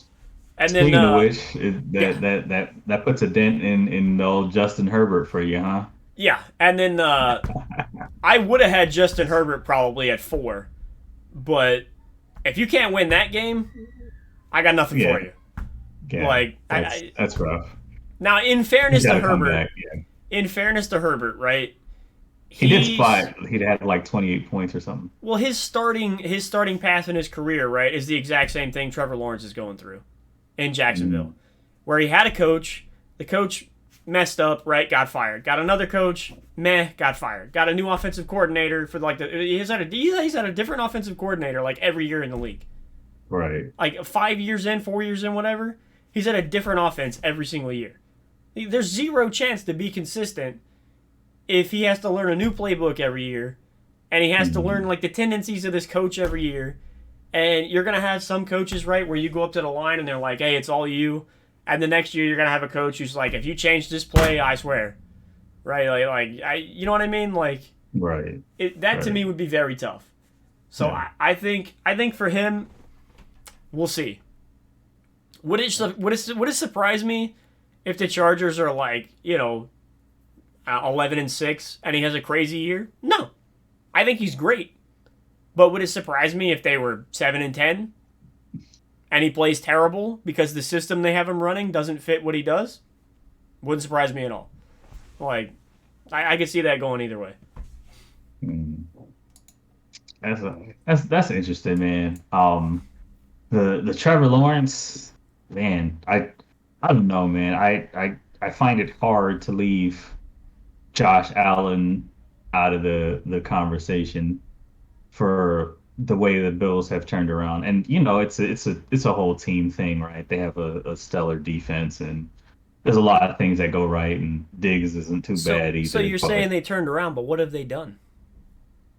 We made it to the AFC Championship game, right? A couple of years. One time? I mean, they got bopped by Mahomes? I mean, that's more than my Cowboys could say. I mean, so like the year that Tampa Bay won the Super Bowl a few years back, right? Who was their quarterback? The Tampa Bay won the Super Bowl? Mm-hmm. Tom Brady? No, before that. There was a year, right? Was it like early 2000s? Oh, famous Jameis? No, it wasn't Winston. Are you talking about early 2000s? Yeah, right? They went from being a terrible team, and then all of a sudden one year they won the Super Bowl, and then they went right back to being terrible. Who was their quarterback? I don't even remember. I don't expect you to know who it was. That's what I'm saying, right? But like they won the Super Bowl, you wouldn't have immediately been like, "Oh, this guy's a top 5 quarterback." Are you talking about when Brad Johnson was the quarterback? Right, or Byron Leftwich and those guys. Like you wouldn't have just been like, "Oh, he's a top 5 quarterback. They just won the Super Bowl." No. I think until Josh Allen beats somebody who matters, he's just not there. Like to me, you can't put him up there until he beats somebody who's relevant. Like if they beat Tennessee with Tannehill, right, to make the AFC title game, and then lose to Mahomes, what did he do? But I still think, like, body of work, and like you said, looking forward on who's going to have a breakout season. I don't know, man. I still think he's done it enough and consistently enough to at least be considered. I think his division is going to be one of the tougher ones in football next year. And if he comes out of it on tops, then there's something to be said about that. Yeah. The Bills should win that division. Miami should be good, but the Bills will probably win that division. But Yeah. But I don't Yeah. care who the teams take, right? When they hit the playoffs next year, I'm not taking the Bills over the Bengals. I'm not taking them over the Chiefs. I'm probably not going to take them over the Jags. Yeah. If the Chargers look like they should next year, I probably wouldn't take them over the Chargers. Like, I wouldn't take them over Miami, who's in their own division. They'll probably finish ahead of. Like in a one Sunday scenario, you win and you're in, or you lose and you're done. And I have to count on Josh Allen to not turn the ball over. I wouldn't take the Bills over anybody who makes the playoffs. I'll just be honest with you. I wouldn't. Yeah. I don't know. I, I disagree. Until he shows me that he can take care of the football in a game that matters, Yeah. I don't think you can put him up That's there. fair. Like That's fair. like one of the things that people really labor on with Brady, right? Was in bigger games, he always found a way to win, right? Because they were always in the games. You know why they were always in the games? So they Because didn't lose it. when it's 3rd and 7, right? Josh Allen throws the ball 25 yards down the field trying to pick up a first down. Brady throws the ball 5 yards, and if his guy doesn't get the first down, they punt the ball, live to fight another day, right? Allen goes for, we have to get the first down here in the second quarter when it's 7-7, because if we don't get this first down, oh boy, right? We're throwing it 17 yards downfield into 3 defenders, like, and you just, when you're probably winning the field position game, you just flipped the field and gave them a 30 yards to drive. Like, Yeah. you can't win games like that. Like I said, unless you're the Jaguars, apparently, against the Chargers. I'm going to bring that up. I promise you. Every time we talk about the NFL and turnovers, I'm going to bring up that game because that is the most disgusting loss I have ever seen in the history of football. Yes. How you get 5 turnovers, and I think the Jags missed a field goal, and you still lose? I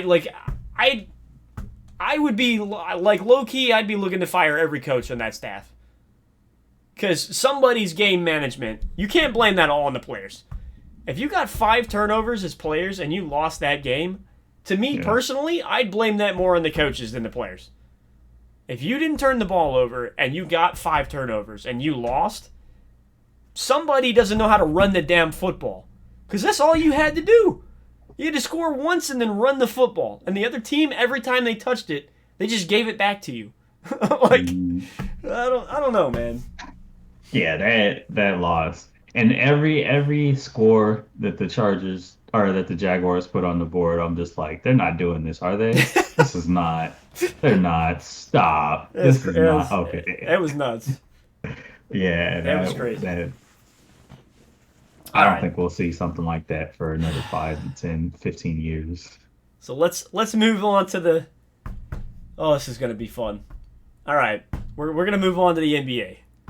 Oh, this is gonna be fun. National basketball. We can't keep our hands off the NBA, man. Every time we talk about something else, the NBA comes up somehow. This is gonna be fun, man.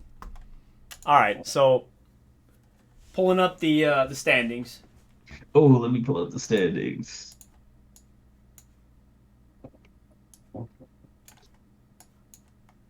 NBA standings. All right, Warriors back-to-back champions. Yikes.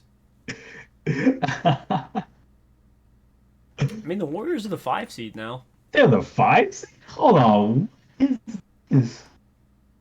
Oh, this is gross. Both conferences are terrible this year. Oh my God, I haven't looked at this in a while. Yeah, it's not great, man. Ew. It's not great. There's going to be some teams that make the playoffs below 500, I'm pretty sure, in the East. Oh, wow. Well, the East has always been like that, but for the West, this is... Oh, you should be happy, man. Your Lakers still have a chance to get in. Wow. When people said that, I was just like, yeah, okay. But this... Oh, my... They could go on a 5-game win streak and be like the 6th seed. That's actually gross. Yeah. That's... Ew, no wonder people had... Oh, wow. Yeah, Lakers hit a 10-game stretch where they go like 7-3, and they could be one of the top 5 seeds in the West. That is actually crazy. Yeah, it's pretty gross. That is actually disgusting. So Okay. let's look at let's start with standings, right? Is Yeah, there yeah, any yeah. teams in the standings? Let's start Western Conference. Is there any teams in the Yeah. standings that are just like a big surprise to you? Kings off top. That's what I would have went with too. Off top. I would have not guessed that the Kings I didn't think would they'd be be that where good they this are. year. I thought they'd be No. good in the next few years, but I didn't think they'd Hmm. be that good this year. Which, in Yeah. fairness, they probably should not have been if the Lakers had a front office that had any idea what they were doing. But that's a whole nother conversation, you know? Oh my goodness. Missed opportunities for real. Yeah. They could have got a few players from the Kings that I think really would have made a difference. This is the first episode of our podcast, Mike. Um, who else do we think was a big surprise this year? I would say I think for me, I was kind of surprised even before they got KD. I was kind of surprised at how much the Suns have struggled this year. I thought they'd be a lot Yeah. better. Yeah. They've struggled a lot, which I'll tell you, watching them today, I watched that whole game. I think the struggle is over. They look insane. And they have a team that can play like team basketball, and they have a team where like if they can bring it down the floor, space out the floor, and hand that ball to Booker. They can post up Aiton. They can just give it to KD and make space. Like they have so many options. I don't know who's beating that team in a 7 game series. Like that's healthy, of course, right? Like obviously healthy, but like Right. they can run a set. Chris Paul can run any offense in the league, and then to be able to just come down in crunch time and give the ball to one of those guys. I mean, I don't know how. That's going to be a No. tough out. I feel the exact same way. I don't know how you're beating that team. Yeah. They are absolutely nutty right now. Another team that's surprising me in the standings right now. Well, I mean, Steph got hurt, but even before that, they weren't looking like the Warriors of last year, Yeah, which was they look a little off. The Clippers too, man. I yeah. thought the Clippers put together a roster that which they did compete for the top seeds for a while, but I guess they've kind of fell off. They, I don't understand. Who do you think um let's go Western Conference Finals. Who do you got? Western Conference Finals. I gotta think of how the seeding goes, but I think this matchup can happen just based on where the teams are at. But I think the Nuggets and the Suns go in the West. Agreed. And then I'd be surprised if the Suns don't win that series. Yes. Okay. Yeah, So, I'd be pretty surprised if that's not how it shakes up. Healthy, of course. mhm. I think who do you have? Let's go biggest surge into the season. Who do you think's going to climb the most? Who's going to climb the most at the end of the season? Like this back half of the season after the All Star break, right? Who do you think's going to make the biggest change in the standings? So it goes without saying that the Suns are going to do a lot better than they have been. So they're Right. probably going to be up there. I think they're going to be the Uh, 2 seed. but I don't think they'll get the 1 seed, but I think they'll get the 2 seed. the ones that have honestly, I don't see too many teams making a huge Well, I push. mean the I would Warriors watch got out for the Steph back, Warriors. Yeah, I was about to so say yeah, I think that'll be a big difference. I'd watch out for the Warriors because they're one of those dangerous teams that just hit a stride and out of nowhere, all of Yeah. a sudden they're raining threes Yeah, on you. I think So they'll get into playoff mode the last couple weeks, and they'll climb up a little bit. Honestly, the West I think this year is gonna be kind of boring. I'd be surprised if it's not just Nuggets Suns dominating people in the playoffs and then fighting each other. mhm, I'd be pretty surprised. I agree. The Grizz have been exciting, but they've taken the mantle from the Suns as the most hated team in the league. I think they're too young, too early, too loud. Like Yeah. I don't. Yeah, I don't think so, man. I don't think they have enough to back up. Yeah, I don't think so. I don't like them. Yeah. For more reasons Yeah. than not being a great basketball team. I don't like those guys. Yeah. We'll get to that. So let's go Eastern Conference. Who do you have Oh in the man. Eastern Conference Finals? I think it'd be This impossible not to say Bucks Celtics. I was just about to say this is I mean, insane, man. It's yeah, probably it's for the next like 3 or 4 years. top I heavy would be for sure. surprised if it's not Bucks Celtics the next few years. I Like I don't think you can go wrong picking either, but I like the Bucks, man. both teams are young, so they're not going anywhere. Like the East is pretty garbage after you get past like the top 4 or 5 teams. Yeah. I'd be surprised if every year, barring like a crazy series or injuries, it's not Bucks Celtics in the Eastern Conference Finals every year. And then I think as long as the Bucks have Giannis, I'm always going to take them in a series. Like, And I think the teams, going back to the surge question, because on the East, I can see teams surging more. mhm. I think the Cavs have been putting together something really good. Yeah, I think the The Cavs will Knicks, go up. the Knicks, man, they've been surprising and they've been playing really well. I Mhm. think the Nets are going to go down. They've been playing above themselves since the trade. Well, I think the Nets are going to plummet. I don't think they're going to go Yeah, down. I don't think they'll be a playoff team. the Heat. What? Speaking of teams that have question marks, what's going on with the Heat, man? No idea. I had them up there, man. If not in the top like three, man, at least top five. Yeah, I I think the thought. Heat and the Hawks both this year have been underperforming pretty badly. Yes. Yeah.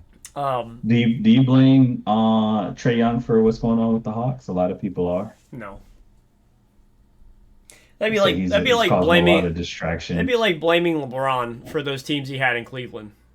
Like, oh, you couldn't carry us to a 60 win, Mm, conference championship season. It's like you have to give me somebody to play with. right. I mean, That's facts. when you're playing against other teams that have 3 stars, which I honestly at this point I would say the average decent team in the league has 2 stars and a Hmm. third option.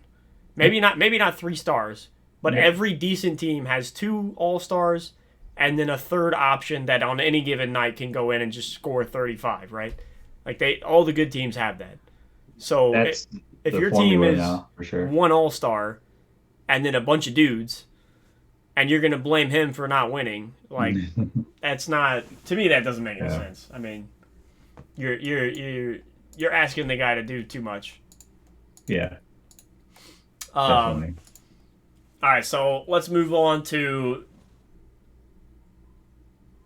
and this honestly like hurts me when I saw this the other day, right? So we Mm, talked about this off stream too. This John mm, Morant thing, right? Which is why I think the Grizzlies are going to drop because he's probably not going to play for. I'd be amazed. They said he's not going to play for 2 games. I would be very surprised if it's not more than that. Like, mm. how in the world? I'm sure between his Nike deal and his contract, all these things, right? I bet you that dude's worth gotta Like be, Powerade too, I think. yeah, gotta be over like 200 million bucks, right? Mm, And he's like trying to get out of the NBA and into the hood. Like not trying to get out of the hood into the NBA. Like he's trying to get out of the NBA into the hood. Like my he's man's trying to speed run an NBA yeah, like career. he's trying to go gang bang and like I I don't get it, man. I don't understand. Like Usually so it's the from opposite, what I've right? heard, right, Yeah. is like Memphis is apparently a super tough area. And people think like a bunch of dudes in Memphis basically went up to him and was like, "Hey, Ja, we rock with you." And he was like, "Oh, cool, right?" Like maybe he grew up in a Mhm. rich house or something, didn't have a lot of friends. I don't know his story. I don't know. But my assumption is if dudes like that came up to him and he was like, "Oh yeah, I'm worth $200 million, and I need a bunch of gangbangers hanging around me," right? He probably is somebody who grew up with not a lot of people around him and has these dudes who oh hey we'll be cool with you if you're cool with us, and he's like, oh hell, I need these people, right? Like Mm, to me it's stupid. It's honestly just ignorant as hell. Like if he yeah. ruins his career right now, the amount of money this man is about to give up over the next like Yeah. 15 or 20 years Facts. to go hang out at a Facts. strip club, wave a gun around on Instagram is Facts. insane to me. Like, imagine that video comes out, right? Where he's in a strip club waving a gun around, and somebody from like the gang who's affiliated with that club goes out and murders somebody the same night. You think he still has a Nike deal tomorrow? There's no way. There's no way. Like, dude, some of these young guys in the league who have these big contracts are really stupid. Not Like, to mention the fact that he physically assaulted a minor. yeah, and he like, went and attacked some kid. You said over, what was it, a pickup game, a right? pickup game. Yeah, some of these dudes, man, like they clearly either they didn't have a father. Like I said, I don't know his story. I don't want to put that out no, there. so It's not like the news. opposite of for him. His father's been like one of his biggest supporters. Right. Which is That's why I'm crazy. saying I don't know, so I don't want to put that out there, right? I'm assuming Right. he probably did. But obviously, his dad is not currently on him enough to get the job done. So I think as an organization, and this is not just the Grizzlies, right? This is every organization. If you have a young guy Superstar syndrome. who is extremely talented, right? And he comes in and you can clearly see what he's doing does not make sense for your organization, and you're paying him already a buttload of money, right? Why would you not also go out and force him to do therapy? Force him to go sit down with somebody, and you pay for it, right? Because a lot of these guys are cheap, right? Even if he's worth $100 million, he's not going to go pay for a therapist, right? Like, you go get him a good therapist, you go get him a good role model, somebody he can model his life after, and you pay these people to be around him, right? Like. Yeah, and T Mac said it best, man. I was watching this. Remember, I was telling you I was watching this video about John Morant, and T Mac was on I guess a podcast or a show. I think it was Matt Barnes' thing, and he said that they need a vet in Memphis, and I 1,000% agree. They need somebody who can pull everything together. Because if you look at all of those young teams who were trying to figure things out over the years when they were just on the cusp, they couldn't get it right. Every time that they needed, you're like, oh, they bring in this vet on the veteran minimum. Like, what's he gonna do? But people misunderstand. Yeah, once you bring in that presence, that veteran presence to bring everything together to get these guys head out of their asses, like it makes a difference, man. It makes a huge difference. A couple of people to set the tone and the culture, like absolutely, man. D Fish on those Laker teams for years, man. Shaq. Like just yeah, man. If you have that veteran presence in the locker room, that like it changes. Udonis Haslem for the Heat, like. It changes things, man. Yeah, you had the Suns go from a laughing stock to what they made the championship the next year. Yeah. Like, with Chris Paul. Yeah. So my last thought on the Ja Morant thing, right? Mm. And I've never hated the guy. I've always liked the guy because I'm really strict with my kids, right? I'm going to raise my kids the same way. Like, they're going to be good people.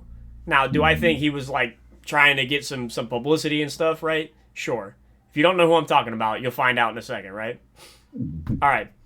When I give you a name, right, like LaMelo Ball, what are your thoughts? I'm not talking about his skills. I'm talking about as a person. What are your thoughts? You probably don't have any, right? But the first thing that comes to your mind is not idiot, right? Or clown. Right. Right? Actually, I think of his dad. When the first thing that comes to my mind is I think of their dad. Exactly. The Ball brothers. I think of Right? their dad. Yeah. Let's go to the other Ball First and brothers, foremost. right? What are your thoughts on them? What's your thoughts on the other brothers? Same thing, right? Yeah. They're decent players, right? They don't get in trouble, right? Their dad's super strict. That's the first thing you think about. Like, wow, their dad was really strict and really, like, guided them on every step of everything, right? Right? Yeah. Yeah, so all those people that hated on LeVar Ball for the last 10 years with his kids, I want to say on behalf of him, go fuck yourself.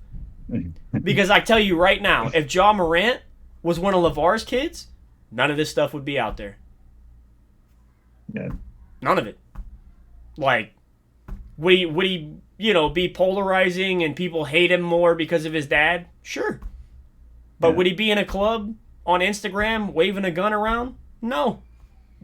No, he wouldn't. All those people who sat there and was like, oh, their dad's so overbearing and he's got to let these kids be kids. You see what happens when you let these kids be kids? They get $100 million and they lose their fucking mind. Like, so all those people who sat there on the Ball brothers and was like, you can't let your dad do that and all that. I'm telling you right now, man, if John Morant had somebody like LeVar Ball in his ear every single day when he woke up growing up, and still now, like the Ball brothers do, it wouldn't happen. But another thing about that too is, again, just like you've been saying, I don't really know Ja Morant's backstory. I'll probably do a little bit more research as we get deeper into it. But the Ball brothers did grow up a little bit privileged too. You know, they grew up in the hills of California, you know, sort of away from everything. So like the superstardom and the money, like, yeah, they took it to another level, but it's not like money was new to them. It feels like money and the status is sort of new to Ja Morant. So, you know, I'm not making excuses for him, but like this is like a whole. It feels like it's a whole new thing for him to try to navigate through. What about Giannis? Oh, God. You think money was new to Giannis? You know where Giannis is from, right? Yeah. You think money and fame was new to Giannis? Right. What do you think the difference it's is? Super new to his appearance, his upbringing, man. I watched that documentary. It's not just that. Mm. What do they have in Milwaukee? The organization? Yeah, they got Chris Middleton. And they have they have an organization of people that I'm sure have told Giannis, like, hey, if you go out, like, I guarantee you right now in Milwaukee, if the exact same thing happened last night with Giannis, do you think they'd be like, oh, it's the only mistake he's made, we're going to give him a pass? No. I guarantee you Milwaukee would come out and make a statement. As soon as that story was released, they'd have came out and made a statement, like, we are not going to tolerate this from our star player. But Memphis did not do that, which to me tells me, the right? league had to say something, yeah. Right, that tells me this is not going to be the last time, not in his career. I think this won't be the last time this year that he gets in trouble for something stupid. Like, you think Kyrie could have made it in Brooklyn if they stopped slapping him on the wrist every time he did something stupid?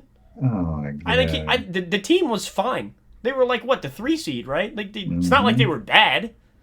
Yeah. But he left because he needs structure. I don't care what he says. That man left Brooklyn because he knows he needs structure. He needs somebody to keep him in line so he can go out and play basketball. And they weren't doing it for him. Yeah. Like, when you grow up and you play basketball all your life, and there's structure, there's rigidity, and, you know, even once you get to the superstar level, you get a certain level of treatment. But these guys are used to, you know, like some players are like, no, coach me hard. You know, you hear them say it all the time because they want to be challenged. They need to get the best out of themselves. And if they don't feel like they're, you know, being challenged, if he has carte blanche to do whatever the hell he wants, it's like, all right, he's not going to come out and say that, but he is like, he do what he wants. He didn't feel like, you know, they were gonna, if they're not gonna push him to be the best, they're not gonna push the team to be the best, and it just wasn't gonna work out. So yeah, 100%, I get where you're coming from with that. I think the whole situation in Brooklyn, the front office has been disastrous. I don't know what outside, and it's funny too because these were the two teams, the Lakers and the Nets, right, that were supposed to be running in the finals for the next few years. Yep. But they have two of the most incompetent front offices in the league. They have gold given to them, and they just don't know what to do with it. It's really insane to see. Like, well, so people, I think Brooklyn built a good team. Yeah. I think they had the wrong coach. In fairness, I don't think like I think Steve Nash knows basketball. Like last year, I think Steve Nash knows basketball. I think he can be a good coach.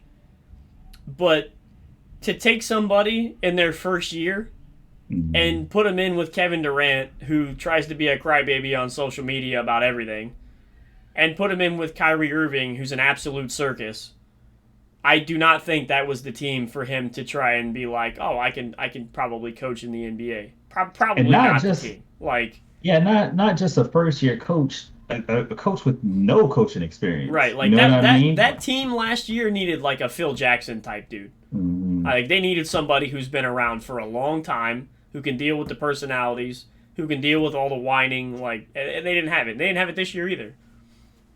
even if you go somebody who's been on like one of the coaching trees, whatever, Mm-hmm. who's been an assistant for a long time, who's been Mm-hmm. around a lot of winning, it's like you give that guy a shot, and I think they end up a lot better than where they were last year. Absolutely. And then you Um, have to. The other thing too, right, is like with some of these players. Like, do I think Kyrie's going to make it in Dallas? Absolutely.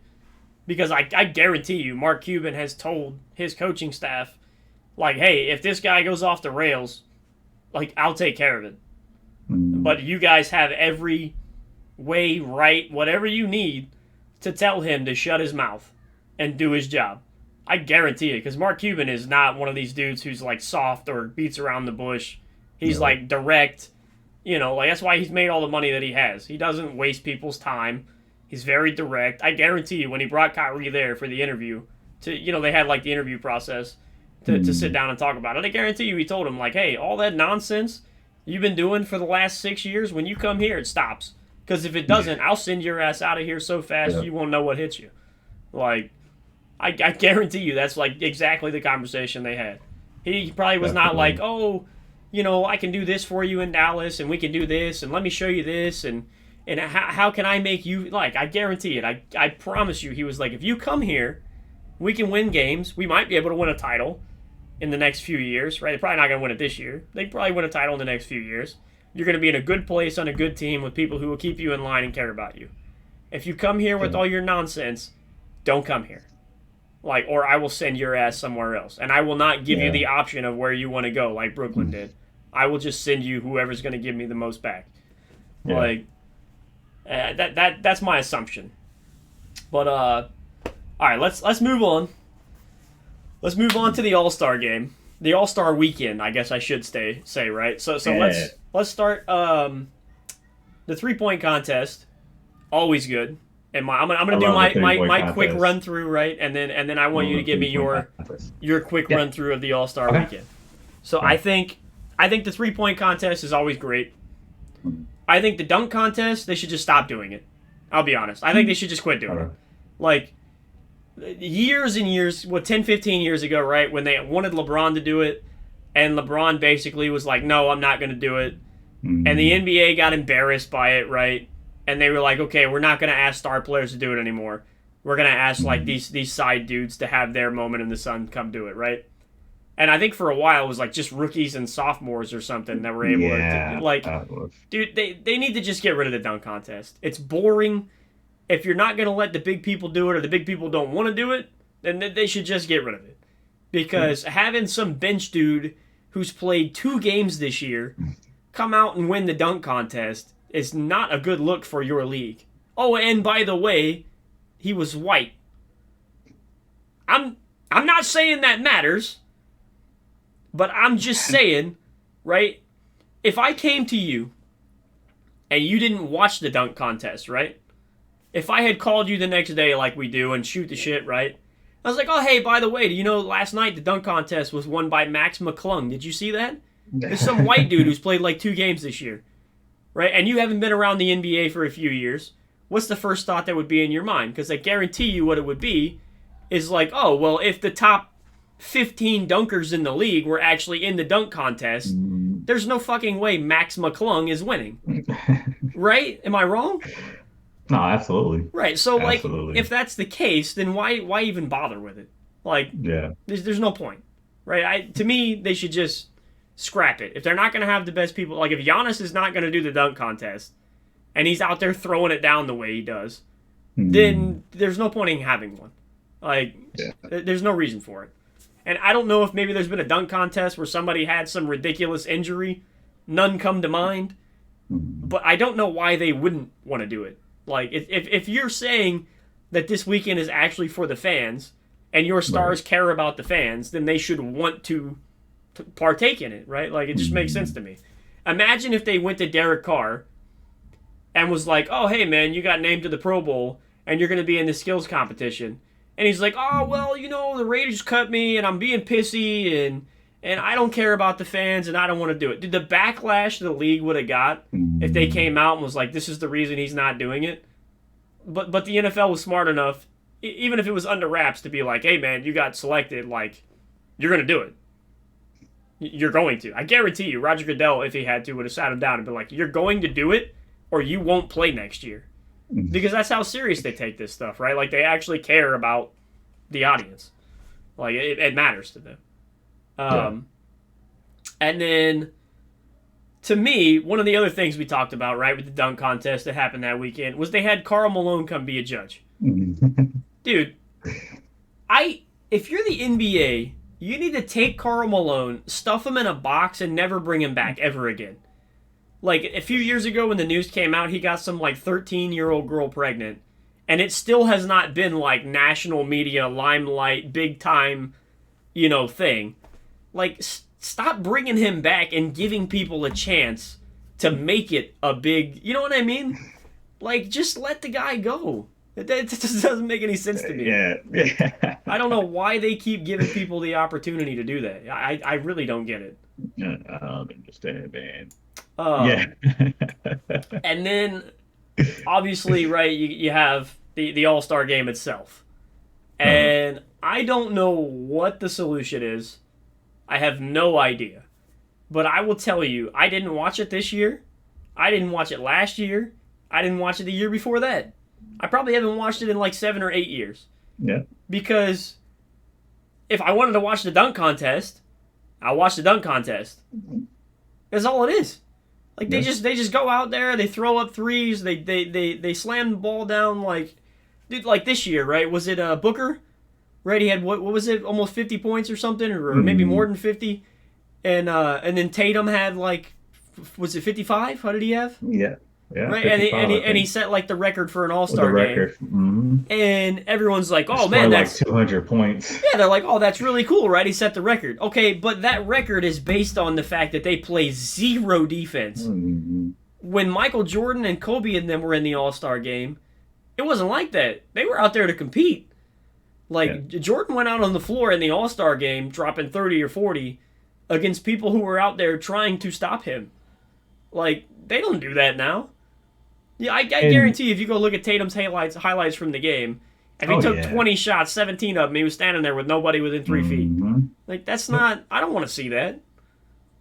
Like I get you don't want people getting injured, but if that's the case, right? Like do like the NFL and find.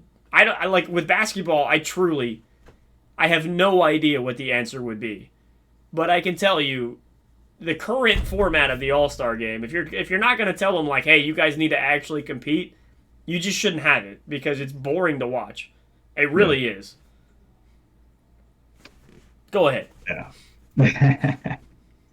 Man. So I think I'm in agreement with most of what you said. I will start by saying I think Utah was a great host city. And I guess when you don't have like an all-star game in like 30 years, you're like itching for it. So the crowd was phenomenal. Like, all the stupid, embarrassing, cringe stuff that the NBA was doing, they were all for it. They were all about it.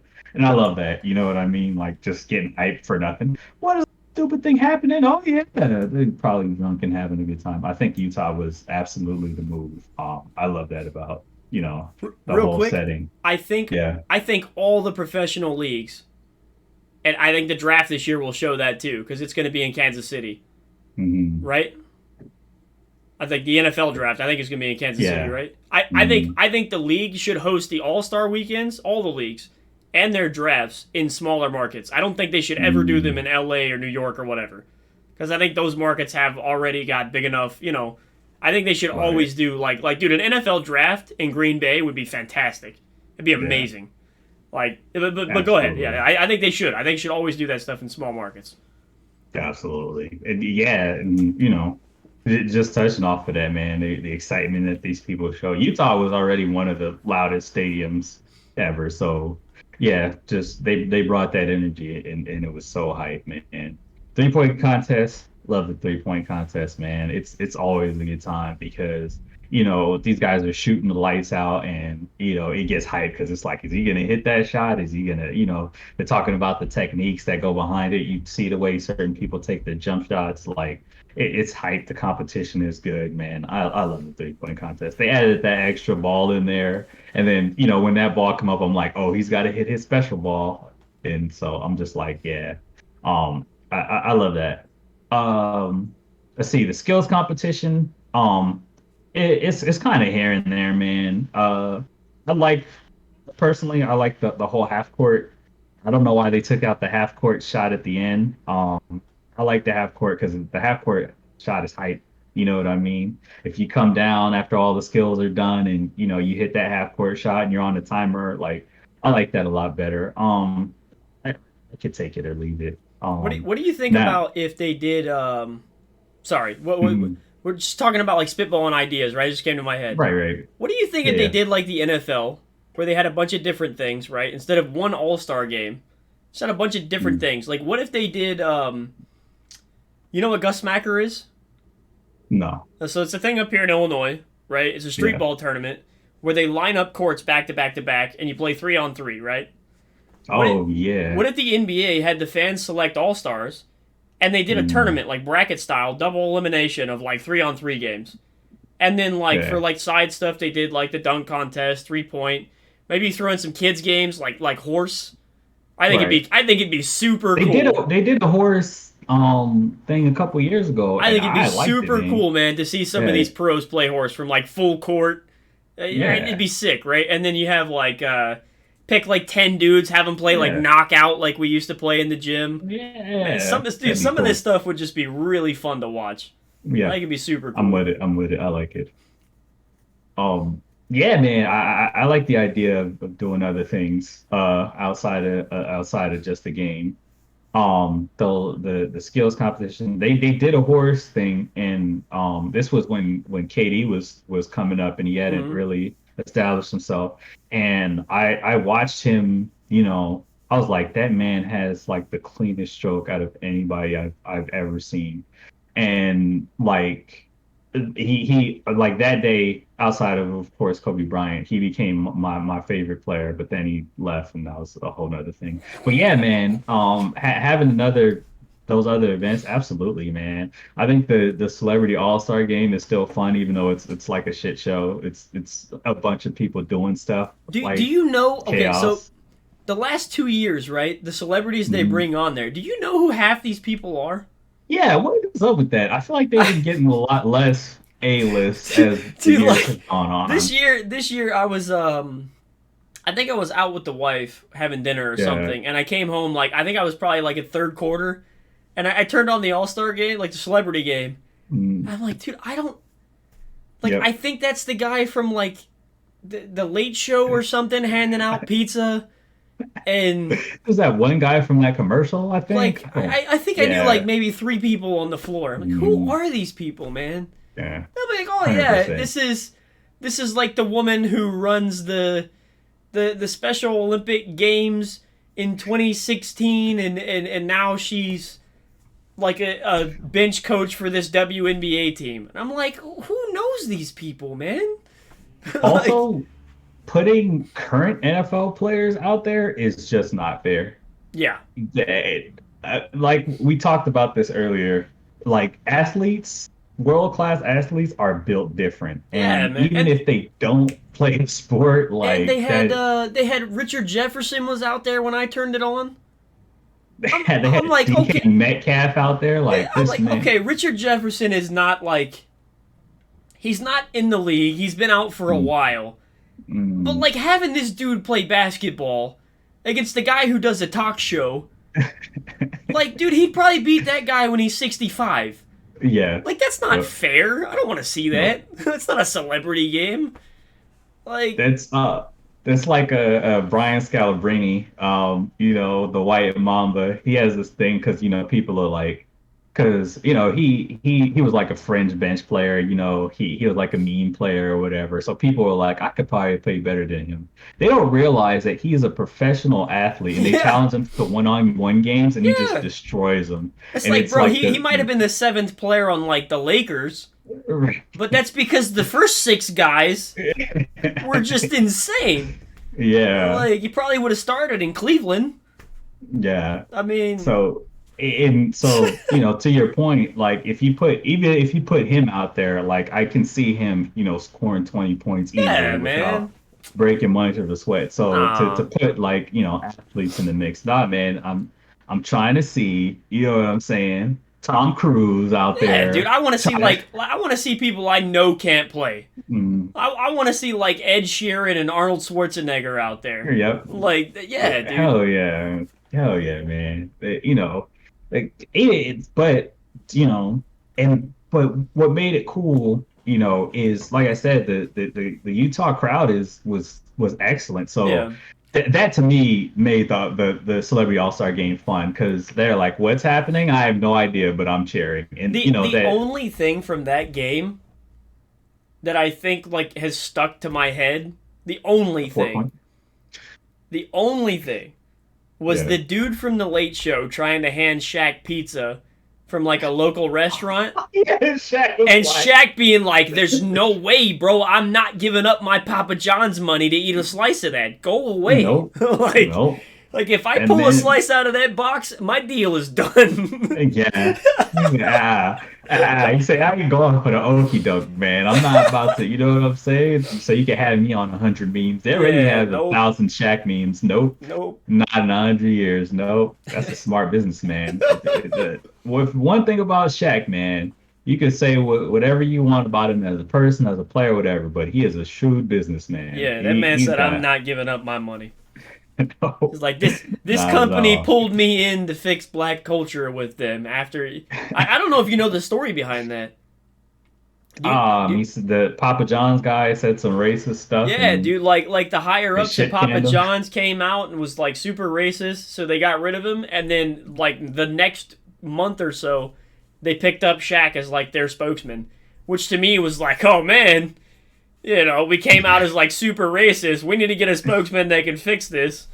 Who's the most Yeah. popular, humble, nice dude, that's famous right now? It's like Shaquille O'Neal. He probably eats pizza. He's a big dude. like, Yeah. seems And believable. they 100% hit the nail on the head. Mm-hmm. But going back to the weekend, um, then the dunk contest, right? So Yep, yep. I I don't know that they should do away with it entirely, but it hasn't been like last year was a big snooze fest, forgettable. But I think the fact that Mac McClung won it this year, it was it was so hype, man. I like regardless of what goes on like outside of that, like he's probably not going to get a lot of minutes in the league. Like No. I don't know, man. The dunks that he did, like, cause he innovated, man, and that's what people aren't doing, man. They're not thinking outside of the box. They're doing the same thing that's been done time and time again, man. I think that regardless of the star power, because it doesn't seem like the stars are going to get in on it, but if you have that innovation in there, man, that's what makes the dunk contest the dunk Yeah, contest. but the ratings The, for it are terrible.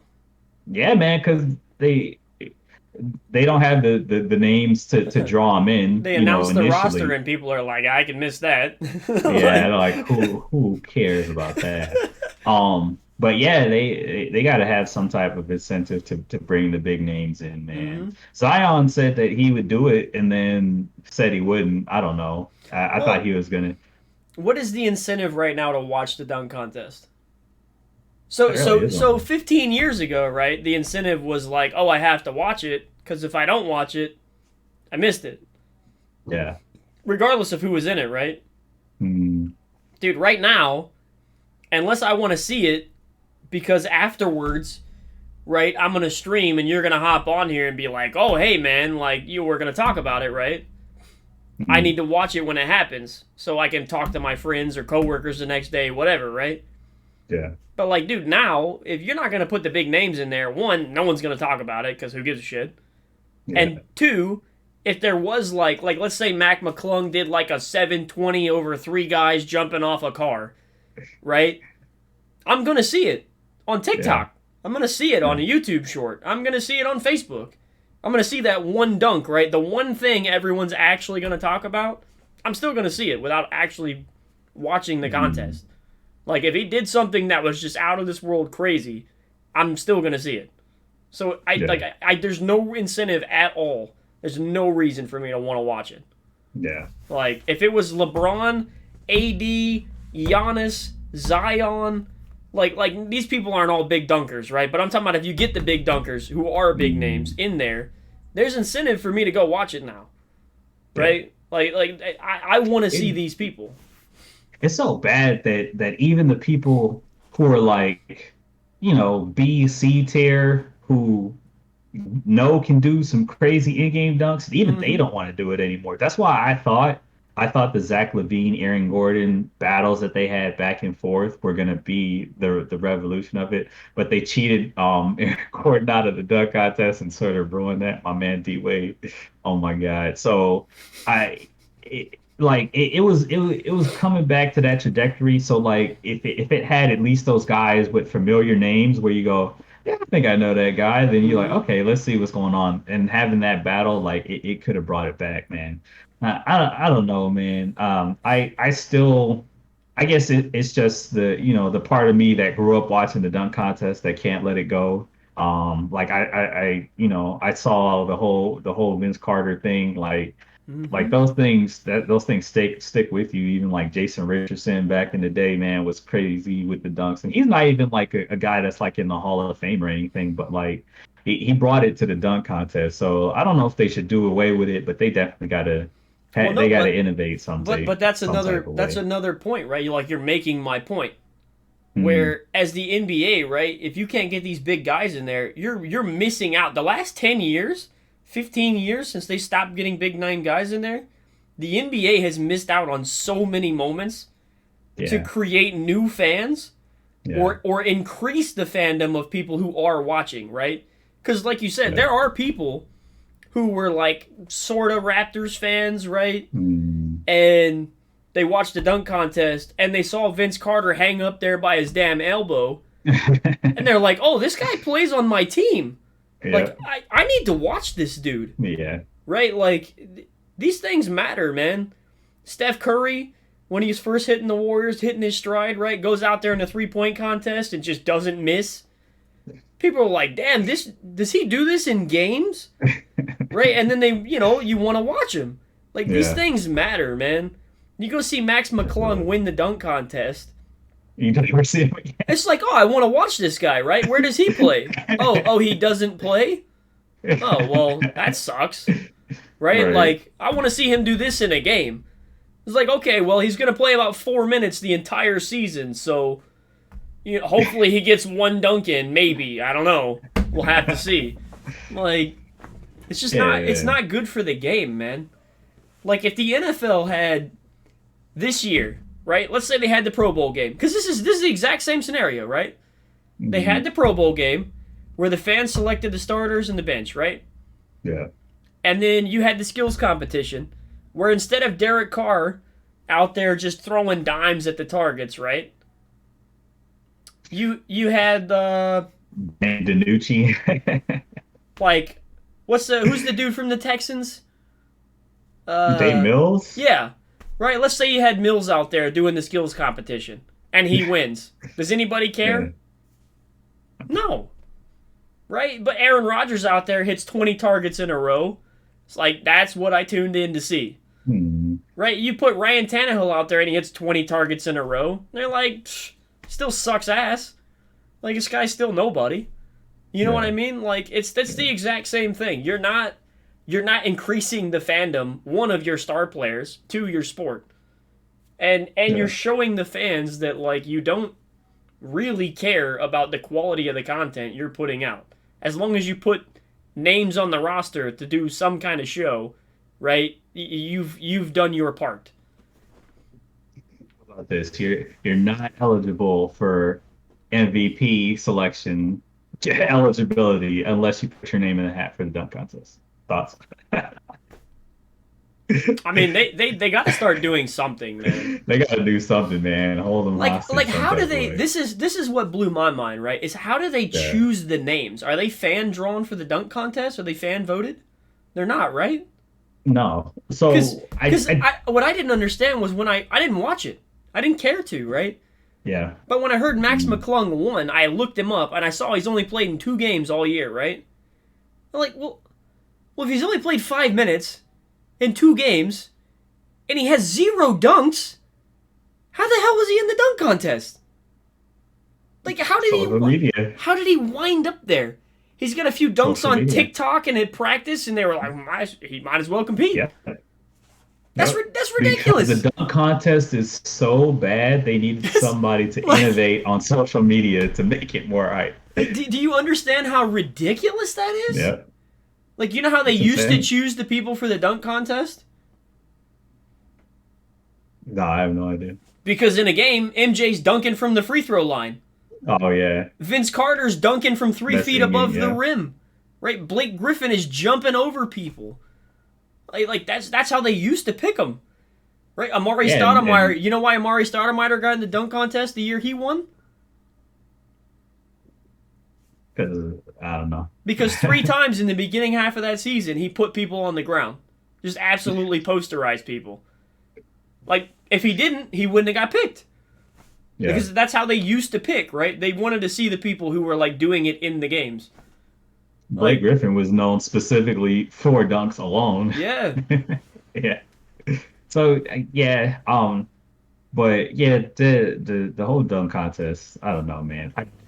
Personally, I don't want to see it go away, but I don't know how you get the big names in there to make it interesting. You got to give them some sort of incentive. Yeah, winner gets a car. Yeah, Some, something, some, some man. junk like that. I don't know. Some type of Make it a some type charity of thing. incentive for their contract, for their If charity, for if I was the NBA, right, my thing would be I would get one of the donors who sponsors the NBA, right? One of these people, State Farm, or State Farm's the signature NFL, shoe dunk off. right? Like whoever, Nike, Spalding, whoever does the NBA, right? Yeah. To put up like 300 grand, right? And the NBA performer who wins the dunk contest can decide what charity that 300 grand goes to, right? Mhm. And then when they go to Zion and say, "Hey Zion, do you want to be in the dunk contest? You can win 300 grand for your charity." And he's like, fuck them kids. "Nah, fuck them kids." Exactly, bro. You think he's gonna still say that? I don't. Yeah. Because the amount of backlash you will get as a professional athlete when you're like, "I'm not doing that for charity." Fuck that. Yeah. Yeah. Like, there's easy ways to fix this stuff, man. They just don't. They just don't use them. Yeah. But moving past So the dunk to the contest. game. Yeah, the game itself. Oh my goodness. No. That was one of the most boring All-Star games I've seen in a while. And they changed the format to, whoever wins the quarters or whatever. And the first year they did that All-Star game was phenomenal. It was so much fun, man, because they actually wanted to win. They did this whole pick 'em thing where it's like, okay, you're on his team, and so it was like, okay, it was fresh and new. And then after that, they were just like, all right, we're back to not giving a shit about it anymore. Now, Like, how do they decide home court in the finals? best record. Whoever has the best record in regular season. Yeah. How do you make the All-Star game matter? Have the winning conference. I thought about that too. Have the winning conference, have home court advantage. Major League Baseball does it. Major League Baseball does that, yeah. The team that wins the All-Star game, whatever team they have make the World Series, they get home field advantage. I think that's all the NBA has to do. Now, the NFL can't do that because they play neutral site. Yeah. Which is another thing the NBA could do for the finals, but you're going to kill the fandom. Well, Like- okay, so maybe the neutral site it decides who's it closer to, you know what I mean? Is it Yeah, closer to But yeah, the, but then the, there's a lot the of biggest thing with yeah. the NBA, because it's a 7... So the NFL, the only reason a neutral site Super Bowl works is because It's a it's one game. one game. if it was a 7-game series like these other ones, and you had a neutral site game for 7 games, it would be so weird. Like, it'd be so awkward, man. Yeah. Like, yeah, it'd be really awkward. But 7-game series, part of the NBA Finals, the best thing is hearing the crowds. Or Mm, some years, right, when the Warriors are blowing people out by 35, and the crowd is just taken out of the game. yeah. Like, that's actually one of the coolest things I think in sports. When you see a team go on the road and you just silence a crowd for the last 3 quarters. Like, they just Yeah. don't make a peep, right? And then they Yeah. get within like 20, and the announcer screams defense, and all of a sudden they're back into it, and you go on like another 10-0 run, and they're just like, fuck it, I'm going home. Like, start heading for the exits at the beginning of the fourth quarter. I love to see that, personally. Yeah, man. And I don't know, like with the All-Star game, it started, they started playing defense like less and less. Like it started like, okay, the first quarter is just all exhibition and they play Hmm. defense for the rest. Then it was the first half is like all exhibition and then we play in the second half. And now it's Then it the was whole like game. yeah, and then it was the 3 quarters and now it's the whole game, And like if the not game even is down. close, if it's within like 5, it's the last Mm, 3 minutes they play defense and try to win. mm, But if they yeah, made it, if they made it where the winner of the All Star game got home court advantage for their team in the finals, these teams, they might still score 200 points, but the mhm, last quarter of the game, right, would be taken seriously by everyone yeah, on the floor.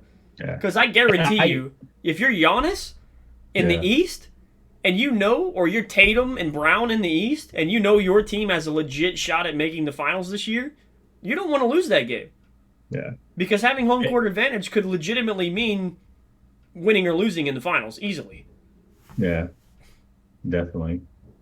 And like, you know, watching, the All-Star game, like it's fun for a little while to see them do, oh, look at that alley-oop. Oh, Yeah. look at them. They do, the crazy plays like, oh, their teammates, they're gonna play against each other. Like that was kind of fun a little bit, but then it's like, all right, at some What point, what like, if they do it college style? Do like two 15-minute halves or two 20-minute halves or whatever, and just do that instead. You oh think that man, would in be the any more second, interesting? I don't know.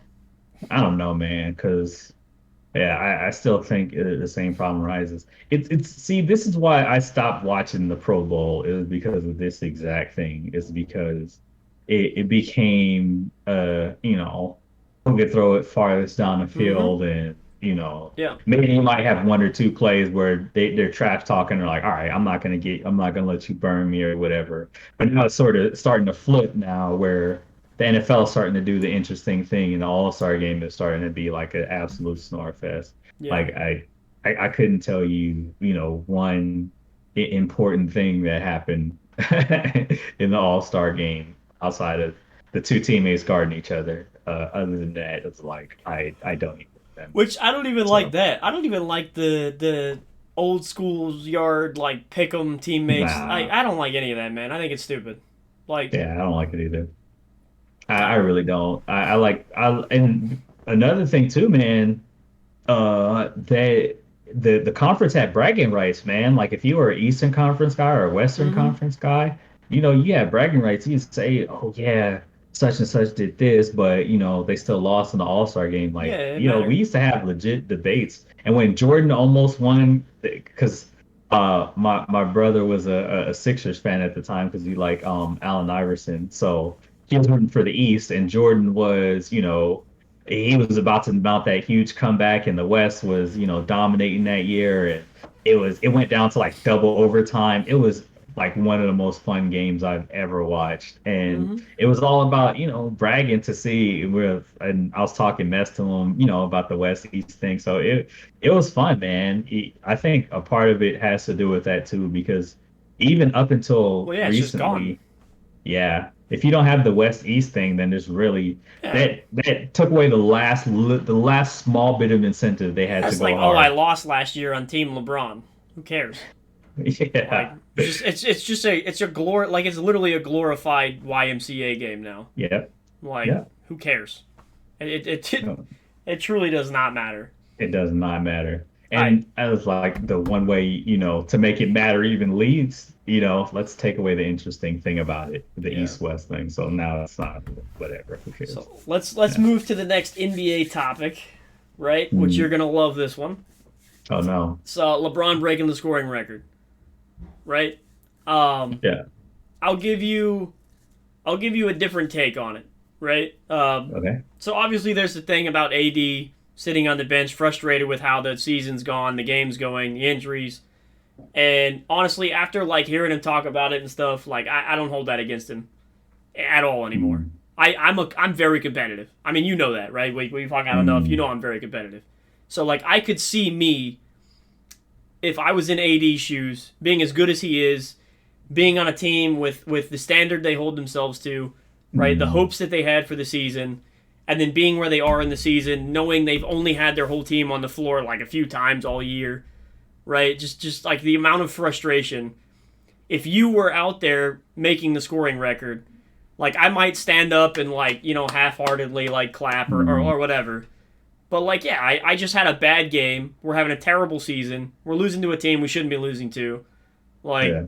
Ended up losing that game. right? Like who cares, man? Like I don't give a shit about a scoring record that you were gonna break anyway at some point this Right. year. Who cares, right? Like that's great. Which is my next point, right? Was it worth it? Was it worth it for LeBron to go out there week after week, night after night, for like the 10 games in a row that he did, and just try to drop 30 or 40 a night? Because if you look at his stats, it's there. Like he was Mm. intent on trying to get this out of the way, right? And in that game, he went out and scored what 38 or 40 to get it out of the way, Yeah, right? like exactly what it was. It was Right, like and like 36 halfway and through the game like, or whatever, right? His foot started hurting, and now he's hurt again. Like, I don't think. I mean, I'm sure he realizes it, right?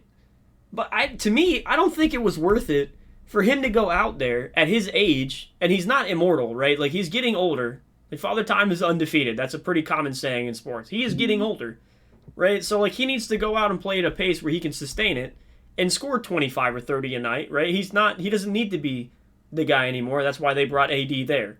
He just needs to yeah, be on the floor. Right? Like I've heard my coaches say all the time in my life, right? The best ability ability is is availability. available. If you're not on the floor, you can be the best player in the world. It doesn't matter, right? If you're watching from the bench, I can't use you. Like, Mhm.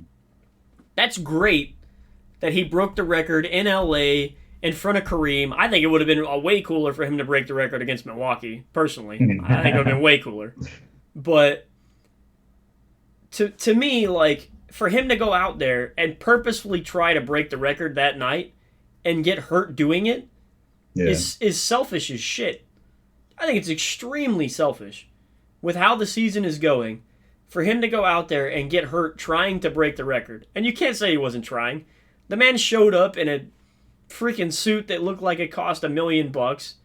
Like he knew he was going to go out there and try to do it before the game ever started. And like to me, I didn't really understand it. Like to go out there and get yourself hurt in a season where you're like trying to fight for a playoff spot, to go right. break a record that you have 20 games left, you're gonna break it anyway. Like why? What was the purpose? Yeah, I don't know, I mean, man. It's like, but then there's, the other side of that. It's like, your team's in the rut. You're not going anywhere anyway, so you might as well do this thing because you're not gonna get the other thing. So you might as well put it all out there, get the record. You know what I mean? Because the okay. team has been So playing so like, the next topic we're gonna have, right, is in line with mm, this, right, which is the GOAT debate, right? And not like I don't want to debate oh, like who's the GOAT, right? Just what he said after the game. All right, mm, but playing along with that, in that game specifically, do you think Michael Jordan would have showed up to that arena, or Kobe for that matter, right? With the thought of, I need to score 38 points to break the scoring record tonight? Or mm, do you think they'd have showed up to that arena and been like, I need to do whatever the hell I need to do to win this game? yep, They wouldn't have cared. 100%. They'd have been like, if I score 9 points tonight, but we win this game, I'll Mm, score 20 tomorrow and I'll score 20 on Friday and I'll break it. Like, who gives a shit? Like, that to me is the difference. Which goes along with what LeBron said after the game. When he went out I lost all respect for him as the GOAT, or whatever you want to say. I lost all respect. Like, for him to go out and essentially just announce that now I'm the greatest player of all time. Like, no, you've had the most longevity. Mm, Like, I'm on the fence now. Like, to me, the last 20 years, and I told you this plenty of times, I think LeBron is the best all-around basketball player that has ever played basketball. Passing, defense, shooting, stealing, all of it. I think he's the best player ever. Like, just size, strength, stamina, all of it, right? And the fact that he's played as hard as he has for as long as he has is honestly amazing. But, and as consistent as he's been as well, right? yeah. But the fact that he has a scoring record, to me, does not make him the greatest player of all time. Right? There are other things he's done in his career that hold more weight to me. Taking that Cleveland Cavaliers team that I can't name 3 players off of to the finals. Yeah, they got swept by the Spurs. But getting that team there as early in his career as he did is probably the most impressive thing I've ever seen one single star do. By a lot. And they beat some good teams to get there. Yeah. Like, most impressive thing I've ever seen one single player do on a team. Jordan on that team, in the same year LeBron was on, that team does not make the finals. I'm sorry. I don't care how competitive he was. I don't care how good he was. That team does not make the finals with Jordan on that team instead of LeBron. They just don't. Like, with Kobe on that team instead of LeBron. They just don't. Like, the things he had to do in that series, those 2 guys were not big enough to do. The way he just put his head down and just drove the ball in every single time, which he doesn't do anymore for some reason. Like, well, he's older probably is why. Yeah. But, like, they could not have done that. Right? Could Kobe have gone out there and shot 75 shots and scored 80 points? Sure. They still would have lost. Because nobody else on that Cavs team would have scored 20 points consistently. Like, they still would have lost. Right? Like, and that's been shown. Because there's no reason why Kobe, who was still shooting very well toward the end of his career with those garbage Lakers teams that he had, why couldn't one of them have made the finals? Yeah. They didn't. Right? There's a reason why they did not. Because it's not easy to win by yourself. Yeah. The only person I have ever seen do it is LeBron. And granted, they didn't win the title, but to get there, like, that was insane. The fact that they even made it there. And they were competitive. They got swept. But some of those games were very competitive. Like, so, but to me, to the topic real quick, right? Sorry. You cannot go out after the game and say, I'm the greatest player ever. You cannot do that. There's not a single soundbite in the history of Michael Jordan, and there never will be until he dies, where he gets in front of a microphone and says, I am the greatest basketball player of all time. It'll never happen. Like, there's a million sound bites of people asking him, are you the best player ever? And his response is always the same thing. Different eras, different people, Bill Russell this, Magic Johnson that, Kobe this, you know, like, there will never be a time where he's like, oh yeah, undeniably, best player of all time. Because he's not an idiot, right? Like, he's a smart person. LeBron to go out and say that after the game, in my opinion, dumbest thing any, like, top-tier number 1 athlete has ever done.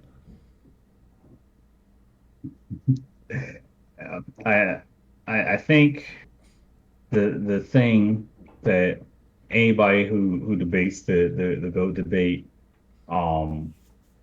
always says that separates, you know, the other GOATs from LeBron has always been the mentality.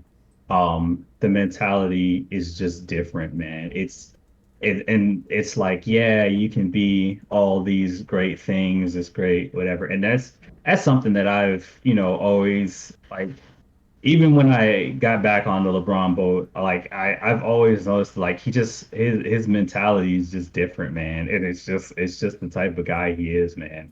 He's not, you know, he doesn't have that, and, you know, the cliche, that killer instinct, but like, when like you said, he stopped, like, driving to the hole like that before A'ja got to him, and people noticed it too. He developed that jump shot, which is great, you know, and he put all the work into his game to better his jump shot because he wasn't that good of a jump shooter, which is fantastic. You want your superstars to do that.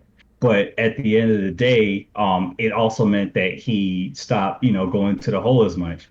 Like, bro, you're bigger and stronger than everybody in the paint. Go in there, get a bucket. You know what I mean? Well, the And difference that's between his early career, his mid career, and his late career, right, is his early. If the same LeBron from his early career mentally, right, was there, where he's like, my team is bad and I have to take over these games and win. He's been to what, 10 finals? mhm, Right? He probably wins 6 or 7 of them easily, right? Instead of what has he got, 3 or 4? four. Yeah. Right? Because he got on a team with D Wade and Chris Bosh, and then he went to Cleveland with Kevin Love and Kyrie, and he had these other guys, and you could tell as soon as he got these other guys that he could defer to, he was like, oh, I don't have to do it all myself. There's Mhm, plenty of games in these finals where he should have just been like, fuck everybody else. I'm the best player on this mhm. floor, and I'm going to win. And he just didn't do it. That's what I'm saying. Like, That's what I'm saying. It that for whatever reason, and his whole thing is about playing the right way and finding your teammates and getting them. And to be fair, that has gotten them to a certain point, mm-hmm, right? mm-hmm, But at the point where the rubber meets the road and you need to, all right, fuck all of that. You know what I mean? You yeah, need to be like, all right, you need to hit the accelerator and just be like, all right, like you said, I'm the best player out here. Nobody can stop me. I'm bigger than you. I'm stronger than you. You're not gonna stop me from doing what I want to do. I can do this on every play. And he just doesn't do it. You know what I mean? And it's like, yeah, you stick with what gets you to a certain point, but like at those points and those moments, that's why people won't give him the GOAT because yeah, at he's at those a point points and now those where he moments, can't do it either. hmm and he doesn't he won't take that. He's had those games. Don't get me wrong. He's Mm-hmm. had some games. The game 7 against Detroit where he just put the team on his back. I think that's the one that sent them to that finals, matter of fact. But like he's had those games, he's had those moments, but like on a consistent basis to be like, oh yeah, at the end of the day, people are not going to go with LeBron to carry a game, even though, you look back and he might have the best percentages or whatever, but he makes the safe plays, and that's not what's going to get you over the top when it counts the most. And Yeah, that's, like I'll tell you, you man. know, If you're talking about the goat debate, right? To me, you cannot be the goat if I ask you. I need one player to win me a final series in their prime, mm, yeah. right? In Mm, their prime of their career, all things that they did considered, I need one player to build my team around to win a finals. I'm not taking mm, LeBron. I would take Jordan before him. I would take Kobe before him. I'd take Magic before him. I'd probably take Steph before him, to be honest. Like if I'm building a team around somebody, I know I'm gonna get like four, decent dudes, not good dudes, not all stars, like decent dudes to build around one mm, guy. I'm not taking LeBron. Like, because I know at some point he's just not gonna win the game for me. mm. Like, and it is what it is. Like, it's not like he's a bad player, Right. but he's not that dude. Yeah, and it's weird, man, because it's like he has all the tools and he does all the things right, but then he just stops, just short of Mm-hmm. that next level of taking everything over, shutting shit down, like, having the whole arena being like, wow, this man is like the way he does it, it's so weird because it's like, huh, LeBron scored 35 tonight? Like, oh man, I didn't even notice. Like, Yep. what other superstar do you know where you can have a quiet 35 points? You know what I mean? That's for the third option on your team. Your superstar doesn't have a quiet 35 points. That's not what's supposed to happen. Mm-hmm. You know what I mean? So yeah, it's just super strange for him to just like not have to be so great, but also at the same time just miss that last little ingredient. It's super weird, man. He's like the perfect I am perfect superstar. You know what I mean? Like the, Yeah. the prototypical all the stats, does all the right things, says all the right things, and just and that's what you're gonna get from him. It's super. It's weird. All right. So while we're on there, Like, I think we're gonna finish the NBA on your favorite topic, right? We got to get like a graphic and like we're gonna build on the show as we go, right? It's the first episode. We'll get a nice little graphic to come through with some kind of sound. I don't know what it'll be. Like a cutout of my face. Like my... Hey, exactly, right? So we're gonna do the Arsenio Lakers check-in, right? So like Oh anything man. you want to talk about with your Lakers, right? As far as like the rest of the season, what do you think is gonna happen at the end of the season, starting the next season? Because obviously this year I think is just shot. Right. So I will say, like, because we're doing this podcast now, I'm gonna be more involved with what's going on with the league. But I'm the worst sore loser when it comes to my Lakers, man. So like, when they're down like this, I know zero about what's going on with the league, man. I don't pay attention. I'm just like, oh yeah, okay, I guess whatever, right? When they're winning, man, I can tell you who the ball boy on the other teams are. I can tell you who the assistant, like, hey, what's going on over here? I can tell you the storylines or whatever. So I like everything else has been like, man. But this team has been the most flip-flop Lakers team I think I've ever watched, Probably man. probably of any team ever. Like they'll come out and like you could take the last two games for example. They like I don't even remember who they lost to. That's how crazy But it it's is. hard to say like how am I trying to say? It's hard to say that the team is like wishy-washy or you don't know what team you're gonna expect. Cause I mean honestly, I'd be amazed, right? Teams usually play seven deep in a close game, right? About Mhm. seven, maybe eight deep, right? I would be very surprised. Not like a few times. I would be surprised if the same eight Lakers touched the floor in a single game this season. Yeah. Like the same eight dudes played in one game, and those same eight guys all played in another game. I'd be Yeah. very surprised. Between the trades, the injuries, the sit outs, and the people getting in trouble and suspensions, and I'd be amazed, It, man. it's been Like, the weirdest thing. But I will say, until I looked at these standings, remember I told you I was punting on mm-hmm, the season, right? I was mm-hmm, like, all right, I'm done.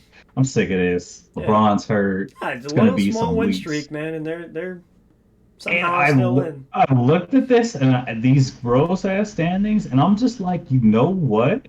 I I don't count them out. Yeah, I recant my punting on the season. yeah. If they I get think. LeBron back in a couple of weeks, I think they said they're gonna look at him now, like what 2 weeks from now or something. If they get mm, LeBron back, everybody's healthy. They get onto like a playoff push, right? And they win like 7 or 8 out of 10. They're like the 5 seed. Like yeah, doesn't make any yeah. sense, but And yeah, I don't know. It's crazy as that is. The new guys that came in have looked well for them. yeah, Unfortunately, D'Lo got hurt, and the couple of games that he was in looked exactly what the Lakers were missing. yeah. But at the same In token, right? If they don't get LeBron back for a month and they get him back with mm, like 5 6 games left, and they could easily tank pretty bad here. They might yeah, wind up being like the 12 seed. Like, yeah, it's so crazy, and uh, that's what gives me a little bit of hope because it's like you could wake up tomorrow and it could be either way. You yeah, could wake up tomorrow and they'll be at the bottom of the West, or they're in the playoffs, like legitimately competing. So it's like, I'll roll the dice with this one. I like the Lakers' odds, for honestly. sure. Now that I look at this, I'm like, you know what? I like their chances. What I put money on, I put money on it. It's not getting crazy. You know what I Yeah, mean? Western Conference champions. What do you mean? Yeah, but I wouldn't count them out either. Let's just say that. It would not surprise me if they got help. If they hold on to a spot, even in the play-in tournament. Mm, It would not surprise me. And I say this only because LeBron got hurt, which is really weird, right? Super yeah, weird. But I will tell yeah, you, I will say just because LeBron got hurt, and he's probably about to have like a month off. If he comes back healthy, he comes back rested, and they make the playoffs, and they get yeah, Russell back, and AD's playing well, and their team is healthy with the shooters that they look like they have now, Yeah. I wouldn't be surprised at all if they were to make a run through the entire playoffs and win the entire thing. It's a stretch. Don't get me wrong. No, I'm serious. Don't get me wrong, right? No, but it's not that big of a stretch, honestly. If LeBron comes back healthy and rested, and the rest of the team is playing halfway decent, so I'm saying this based on the fact that, let's say they're the 7th seed without LeBron, right? That means they've been playing well, they've figured it out, and then you add him into that lineup, healthy and rested, they're a top 3 team in the playoffs. Yeah. I mean, how would they not be? Right. If they're a 6 or 7 seed without him, and he comes back with rest, and he's going to be a monster in the playoffs, they're easily a top 3 team in the West. Yeah. Like, do I think they're going to beat the Suns in a 7-game series? Probably not. They're going to beat the Nuggets? Probably not. But, I mean, if he wants to go out and, like, win another chip and say that's probably his last one, I can see it. I will say, man, LeBron, everything I said about him, not reaching that next level, or whatever, man. In my eyes, like the franchises he's gone to and plucked them out of obscurity and brought titles to, like to me, he could do no wrong in that regard. You know what I mean? Like he's done enough. Like there are Laker fans who will criticize and be like, yeah, oh, how can you do this and say this? I'm like, look, man, they went from being absolute garbage. Right. Now, in fairness, if you're talking about the GOAT debate, I don't think you can include that title that they won in the bubble. I really don't. Like, I truly do not. And that's the same reason that I'm saying they could win the title this year. The only reason the Lakers won that title is, number one, they had a ton of rest with a very old roster. Number two, they were actually healthy, right? Which you can see in a normal season, all things considered, with the guys, the same dudes that they have who are their stars, right? They just can't do it. But they didn't have to worry about that when they went down there. They had all that time off, right? And number three, that team was loaded with veterans, right? Who did they beat? They beat a bunch of young dudes who've never been away from their stuff, never been away from their people, right? That got sanctioned off for like a month and a half to basically be alone with their thoughts, away from their kids, their wife, their house, their stuff, right? And most of these dudes were like 20 to 30 years old, never been in that situation, right? And like, right? Because we were in the Army, and we see these kids who show up 22, and we go out in the field for a week, and by like day 4, they're fucking having like suicidal thoughts, right? Oh, I haven't had my Xbox in 4 days. Like, this is ridiculous. You know what I mean? So like, I'm not saying that's the only reason they won. They did have to win the games. But do I think they're the championship team that year in a normal season without COVID? I doubt it, man. I think that year would have looked similar to this year, where every other week they had somebody hurt and they can't stay on the floor. I mean... Yeah. But, of course, with me celebrating that, so, I look at it as, even with all the nonsense and craziness that's been going on, like you see what type of, things that he's dealing with this front office. Like that team, they took that team and immediately after that season, they blew it up like they lost in the finals. Which was stupid. For no reason. There was no good reason to do it. I mean, you could go out, you retool, you get a couple of pieces, but they completely blew it up. It was crazy. Like they were making moves. Well, there was like a reason for lost. that. LeBron wanted his people there. If you don't think the current roster that's in LA right now is because that's who LeBron wanted there, you're crazy. Like he got who he wanted. He got exactly who he wanted. Now this year, right? Like the trades at this deadline, do I think LeBron made those trades? No. I think, to me, it looked like they finally told him, like, hey, man, if you want to win, like, you need to shut the hell up and go play basketball. Like, we're going to get you the people that you need. That's what it looked like to me, honestly. Because, like, you think the Lakers wanted Westbrook? Because I can tell you, man, from a basketball standpoint, bringing Westbrook into LA made 0 sense. It made no sense at all. There wasn't a single soul Not one person who was like, "Oh, that's a great deal." Like nobody. Like from a basketball sense, Exactly. everybody was like, "Okay, what?" Exactly. But I guarantee you that right there was like LeBron. Hey, I want to play with this guy. I work out with him in the summer. I enjoy playing with him. Like he's gonna make me feel like I'm, want to be here and play better. I want him to be here. And then whenever he came there, LeBron was like, I don't know what the fuck happened. This guy's terrible. Who the hell did this? Like, man, yeah, I don't know. I wanted the Westbrook thing to work so bad. There is no world where that ever works out. Like, no, I mean, of course not. But I'm just saying, like, because of the story, the narrative. You know what I mean? Because he's from LA. He went to UCLA. Yeah, it would have been cool. Well, it's gonna work out. He's gonna work out on the Clippers when they get rid of Paul George.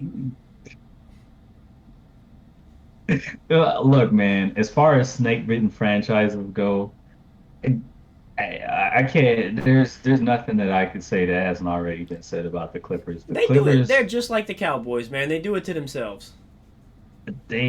But like even on like they have all the just like the Cowboys. They have everything set up. They have everybody out of the way who needs to be out of the way. The year that the Lakers were down recently, right? Who was the Clippers' highest draft pick?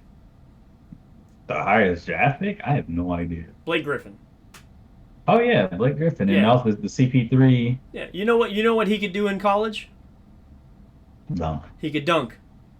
You know what he could do in the NBA? He could dunk. He could dunk. You think that's worth a high draft pick? No. But was it going to get fans in the arena? Of course. No. Right? They wasted another draft pick, DeAndre Jordan. What could he do? Well, he could dunk. If drafting Blake Griffin was dumb as hell, now you've drafted another guy, and you already have one of them. No, it's really dumb. Oh, I could be misremembering the years, but wasn't that the same year Steph was drafted, or I don't remember. Well, honestly, one of these, maybe the next one that we do, that's something we should go look at. Some of these drafts are crazy, man. Like I gave you that stat the other day. I don't remember what I texted you. I'm gonna look it up. Actually, I'm gonna pull it up. I texted you because I was sitting here just looking around at some of those drafts. Yeah. And I texted you. And I don't remember what team it was, but I remember I texted you. Give me 1 second. Let me find it. Because this to me was extremely interesting. And kind of crazy, honestly. Oh, here we go. It was the Timberwolves. Right? Oh my god, the Timberwolves. I guess I didn't send you who they drafted. That's another one. But the Timberwolves had the draft pick and picked somebody else before Giannis. They had the draft picked and picked somebody else before the Joker. And they had the draft picked and picked somebody else before Steph Curry. All three of those guys. That's crazy. You didn't just miss once. Right? You missed 3 times. 3 times. Like, bro, I'm sorry. That ain't it. And even when they have something going for them, they got the Carl Anthony Towns. It's like, okay, they got the saying the Anthony Edwards. Like, it's just like I don't know. Speaking of snake-bitten franchises, man, the Timberwolves, man, that's a special kind of inept, man. Yeah. Like you said, man, I don't know how you continuously mess up those draft picks, man. You trade your whole future away for the most mid center of all time, and are still where you are. Where are they at in the stands? Oh, they're 6th. They're not bad. The most mid center of all time. Man, that's tough. That's tough. Gobert's all right, but he's not. He's not him. He's just not. That's tough. He's just not, man. Would you rather have Gobert or Adams from the Grizzlies? Oh, give me Adams all day long. Right? Me too. 100%. Me too, I'm man. I'm taking Adams, man. Me I've too. wanted Adams for a while, man. I'm like this guy, like Me anytime too, like man. he's on the market or something, I'm like, give me Adams, He man. just doesn't I take think. shit from nobody. I love that guy. No, yep. And that's what I'm saying, man. That presence. That's why I'm surprised that the Grizzlies are sort of having that problem that they're having because he's always been that guy that's like, look, man, let's not do this stupidness. I think he's like the guy on the floor. I think Mm, off the floor he's probably not like, because yeah, that's he's like true. Australian or something, right? Yeah, he's Australian. Yeah, so Yeah. he's not American, so he's probably not like most other countries. People are not raised to like be fucking nosy or like give you their opinion, Right. right? Like they are in America, where we are, Mm. right? He's probably like, that guy's a fucking idiot. What do I care, right? Like Yeah, you do you, that's buddy. true. That's true. Like he probably I does. could. I'm sure when he read that online that Ja wasn't gonna play, right? He probably walked up to him like, "Hey man, like we need you on the floor." That's probably the conversation. He probably wasn't like, "Oh, you're such a fucking moron," right? That's what I would have done, right? But Mm. that's how I grew up, right? I literally would have went up to him and been like, "Hey man, like you can't play if you continue to be stupid, like, and we won't win unless you play." That's why they need a vet out there who Yeah, will go out there and tell them that shit, man. absolutely. And like, look, man, I've seen it. I've been through this. Like, you don't get anywhere doing what you're doing. Like, Absolutely. look at, you know what I mean? So they need that veteran presence. 100%. All right. Well, so we had some WWE stuff scheduled. I think what I'm gonna do with that is we're Yep. gonna wait until after WrestleMania, and then we'll get into some WWE starting that next calendar year for them. Like whenever their year resets, right? We'll add them into the podcast. But But this is the first episode, so we're kind of trying to work out some kinks, measure stuff out, and then the future ones won't be as long, right? We're covering everything from the past like 2 months, so yeah, because we were supposed to start this after the Super Bowl, you say, yeah. yeah, So, yeah, yeah. so there's a lot to go over. Um, yeah. So I think we're almost at 3 hours, which Oh, honestly, yikes. yeah, honestly, I think that's not. I don't think that's bad. I'd be okay Nah. with this each time. I think 3 hours is probably the max though, that I would be willing to go. It's pretty long to have to go through and edit. Um, yeah. So I guess any closing thoughts? Anything else you want to talk about? Um, Closing thoughts. Just we're gonna look on the whole John Morant situation. Follow these playoffs here. Get into some seating. Talk about that next time. Maybe get some vibes going. I'll get some music playing in the background. But nah, man, I had a good time talking about it. This has been fun, man. Um, yeah, man, it's just been a good time, and this is exactly what I pretty much thought this would be. What about you, man? Any closing remarks, thoughts? Nah, enjoyed shooting the shit with you. I mean, just Yeah, man, having a casual conversation about stuff we like to talk about. It's enjoyable. it's fun. Um, I would say, uh, only other thing would be like I said, we didn't talk about the WWE thing, right? Yeah, I'm really disappointed, honestly. I guess the only thing I would want to bring up about that, I know we haven't like watched all of it so far, right, to catch up and everything, but The Rock, man, like Dwayne Johnson, they've been yeah, talking about him wrestling this Roman Reigns dude for years now, right? Because they're cousins, and it should have been right, like the main event for WrestleMania, in my mm, opinion, where Roman Reigns beats this dude, right, and The Rock kind of like passes the torch on to his cousin, all right. and they should have done it last year. They couldn't because he was filming or whatever, right? The Rock was filming, Mm, and then they were supposed to do it this year. Everybody's been expecting it for the whole year, and yeah, apparently he came out a couple weeks ago and said that there's no way he's going to be in in-ring shape and able to do a full match with his cousin, so he's not going to be doing it this year. Which, wow.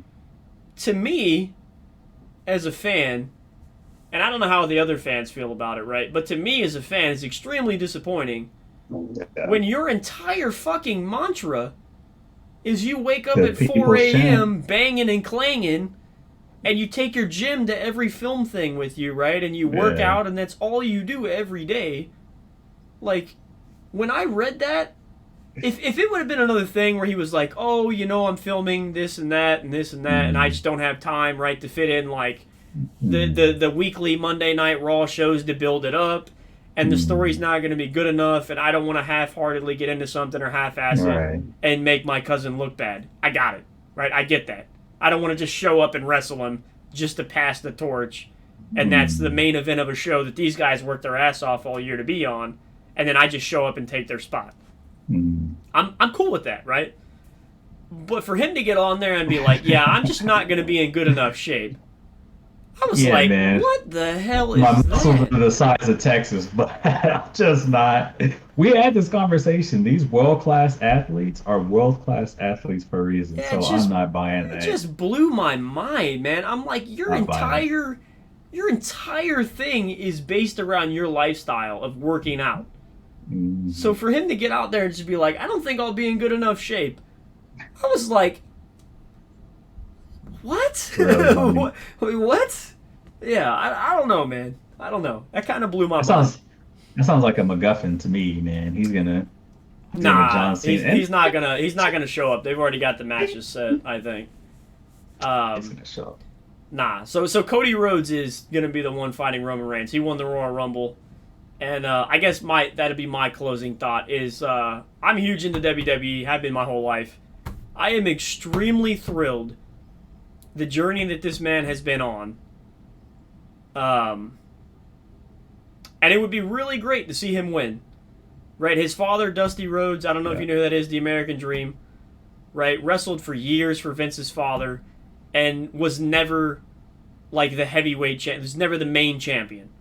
Right, he Hmm. won belts, but he was never the main champion. And the man has done more for wrestling than probably 99% of the people who've been a part of the business. He retired, and you know what NXT is, right? Like their little minor Yeah. league program. Hmm. He essentially trained every single big name wrestler that is currently in the business when they were getting started and through NXT. Right? So Wow. like Roman Reigns, Seth Rollins, Becky Lynch, Bailey, like all these big name people, right? He trained all of them on what they do in Wow. the ring right now. So he's been huge, right? And then he died a few years ago, and Cody Rhodes was being like Stardust or whatever, like some goofy ass character, and decided like you guys are not gonna treat me the way you did my father, where I'm Right. like some sideshow weirdo. Because his dad was wearing like polka dot suits and shit, right? And Oh, right, he he's was like Goldust? no, Goldust is Dusty's older son. That's Cody Oh, Rhodes' brother, okay. Dustin, right? Okay, So got he's it. their father. He's Okay, Goldust's dad, got right? it. So Got it. Cody was Okay. like, "You're not gonna treat me like him, right? I'm gonna leave." So he left, and he started what is now AEW. Oh, really? That is Cody Rhodes' product, right? Like he was one of the founding people of AEW. Okay. And then last year, right, he left AEW and went back to WWE, and his goal was to win the title that his father never did. Because now he's made a name for Damn. himself. He's a big time guy. Vince saw he made a company that can compete, and he did well over there, and he's like, I want you to come. So now he's back, right?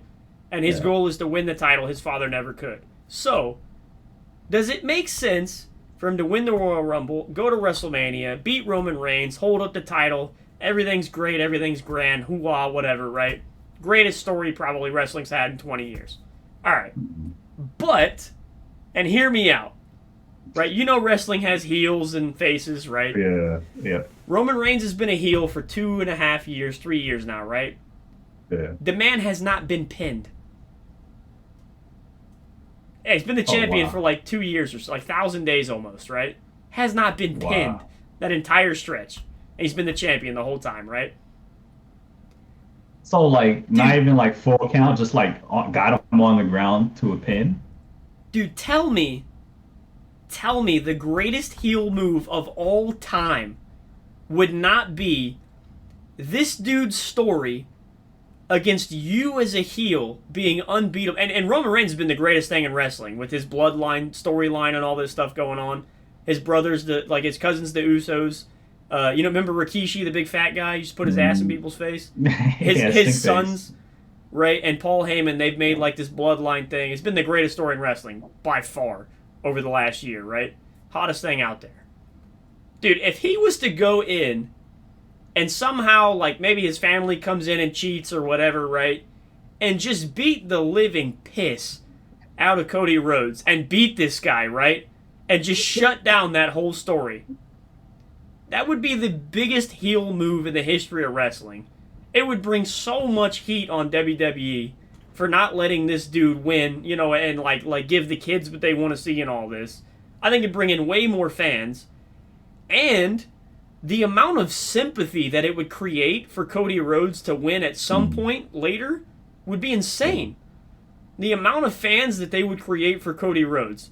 For him to come in as the Royal Rumble winner, get his match, winning the title his dad never did, has all this sympathy already, and then to just get his ass whooped, just absolutely destroyed in the main event, right? Dude, the amount of fans it would create for this dude, just out of pure sympathy, would be insane. I don't even know what's going on. I'm already a fan. I'm trying to. What's the? Like, dude, I'm telling it. To me, if I was the one booking it, I would not have him win. I'd have him go out there and just get absolutely massacred. Like, you don't want him to lose clean, right? You don't want the guy to just go out there, destroy him, pin him, and then be done, right? And gloat over him. You want him to, like, have to cheat to beat him or whatever, right? Some kind of backhanded nonsense or whatever. Somebody comes and pulls the ref's leg. Like, something. But, like, I honestly think, dude, if he was to lose, both of them would be immensely higher than what they are. And I think it would honestly create a lot of fans. Yeah. Yeah. That'd be hilarious. So I guess that's my closing thing on it. Yeah, so I will tell you, we'll talk offline. We'll talk offline about it. About the wrestling thing. Yeah, so I guess that's it. This was episode 1 of the Slackin' Off podcast. We'll edit it. I'm going to put it on Spotify. It'll get posted on Twitch, YouTube. And then over the coming weeks, we're going to do one of these every other week.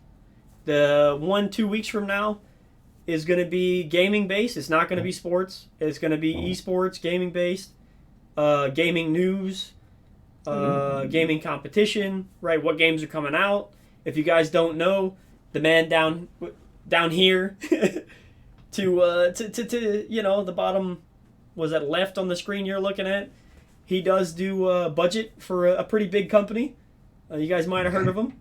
They make quite a few games. Not gonna tell you who, but he does do budget for a big games company. So he knows quite a few things on the inside, you know.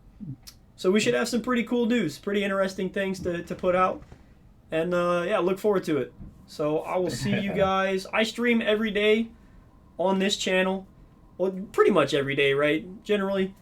Like 8 a.m. to about 2 p.m. And then Monday, Wednesday, Friday, I do like 6 p.m. to midnight Central. And then every other Sunday now, we're going to film an episode of this podcast. It'll probably be 2 or 3 hours long. We just kind of get on here, have conversation between a couple of friends, and I think it's going to be interesting. I'm looking forward to it. Yeah, one thing I didn't say on my final thought was I appreciate whoever is in here just hanging out with us, shooting the shit, and you know, I appreciate everybody who's you know listening and plans to listen in the future and like sports and gaming, because that's what we're all about. So definitely, and you know, I appreciate you doing this with me, my friend. Man, this has been a whole lot of fun. Yeah, so, thanks for the follows on both platforms. We're streaming this on Kick and Twitch. We had some comments coming in the chat. I kind of didn't really, you know, go into them. Maybe next time we do this. Yeah. Oh man, I missed out. Kick had a couple. Twitch had a couple. I think most people probably aren't gonna type because they don't want to interrupt, which is fine. But maybe next time, you know, we'll open up to a few questions or something at some point. We'll have to talk about it, figure that out. Nice. Yeah. Definitely. We should definitely involve the chat. But yeah, absolutely. All right, man. Thanks, guys, for watching. And I will see the people who usually hang out on my stream tomorrow. And Arsenio will talk. All right, man. All right, buddy. I'll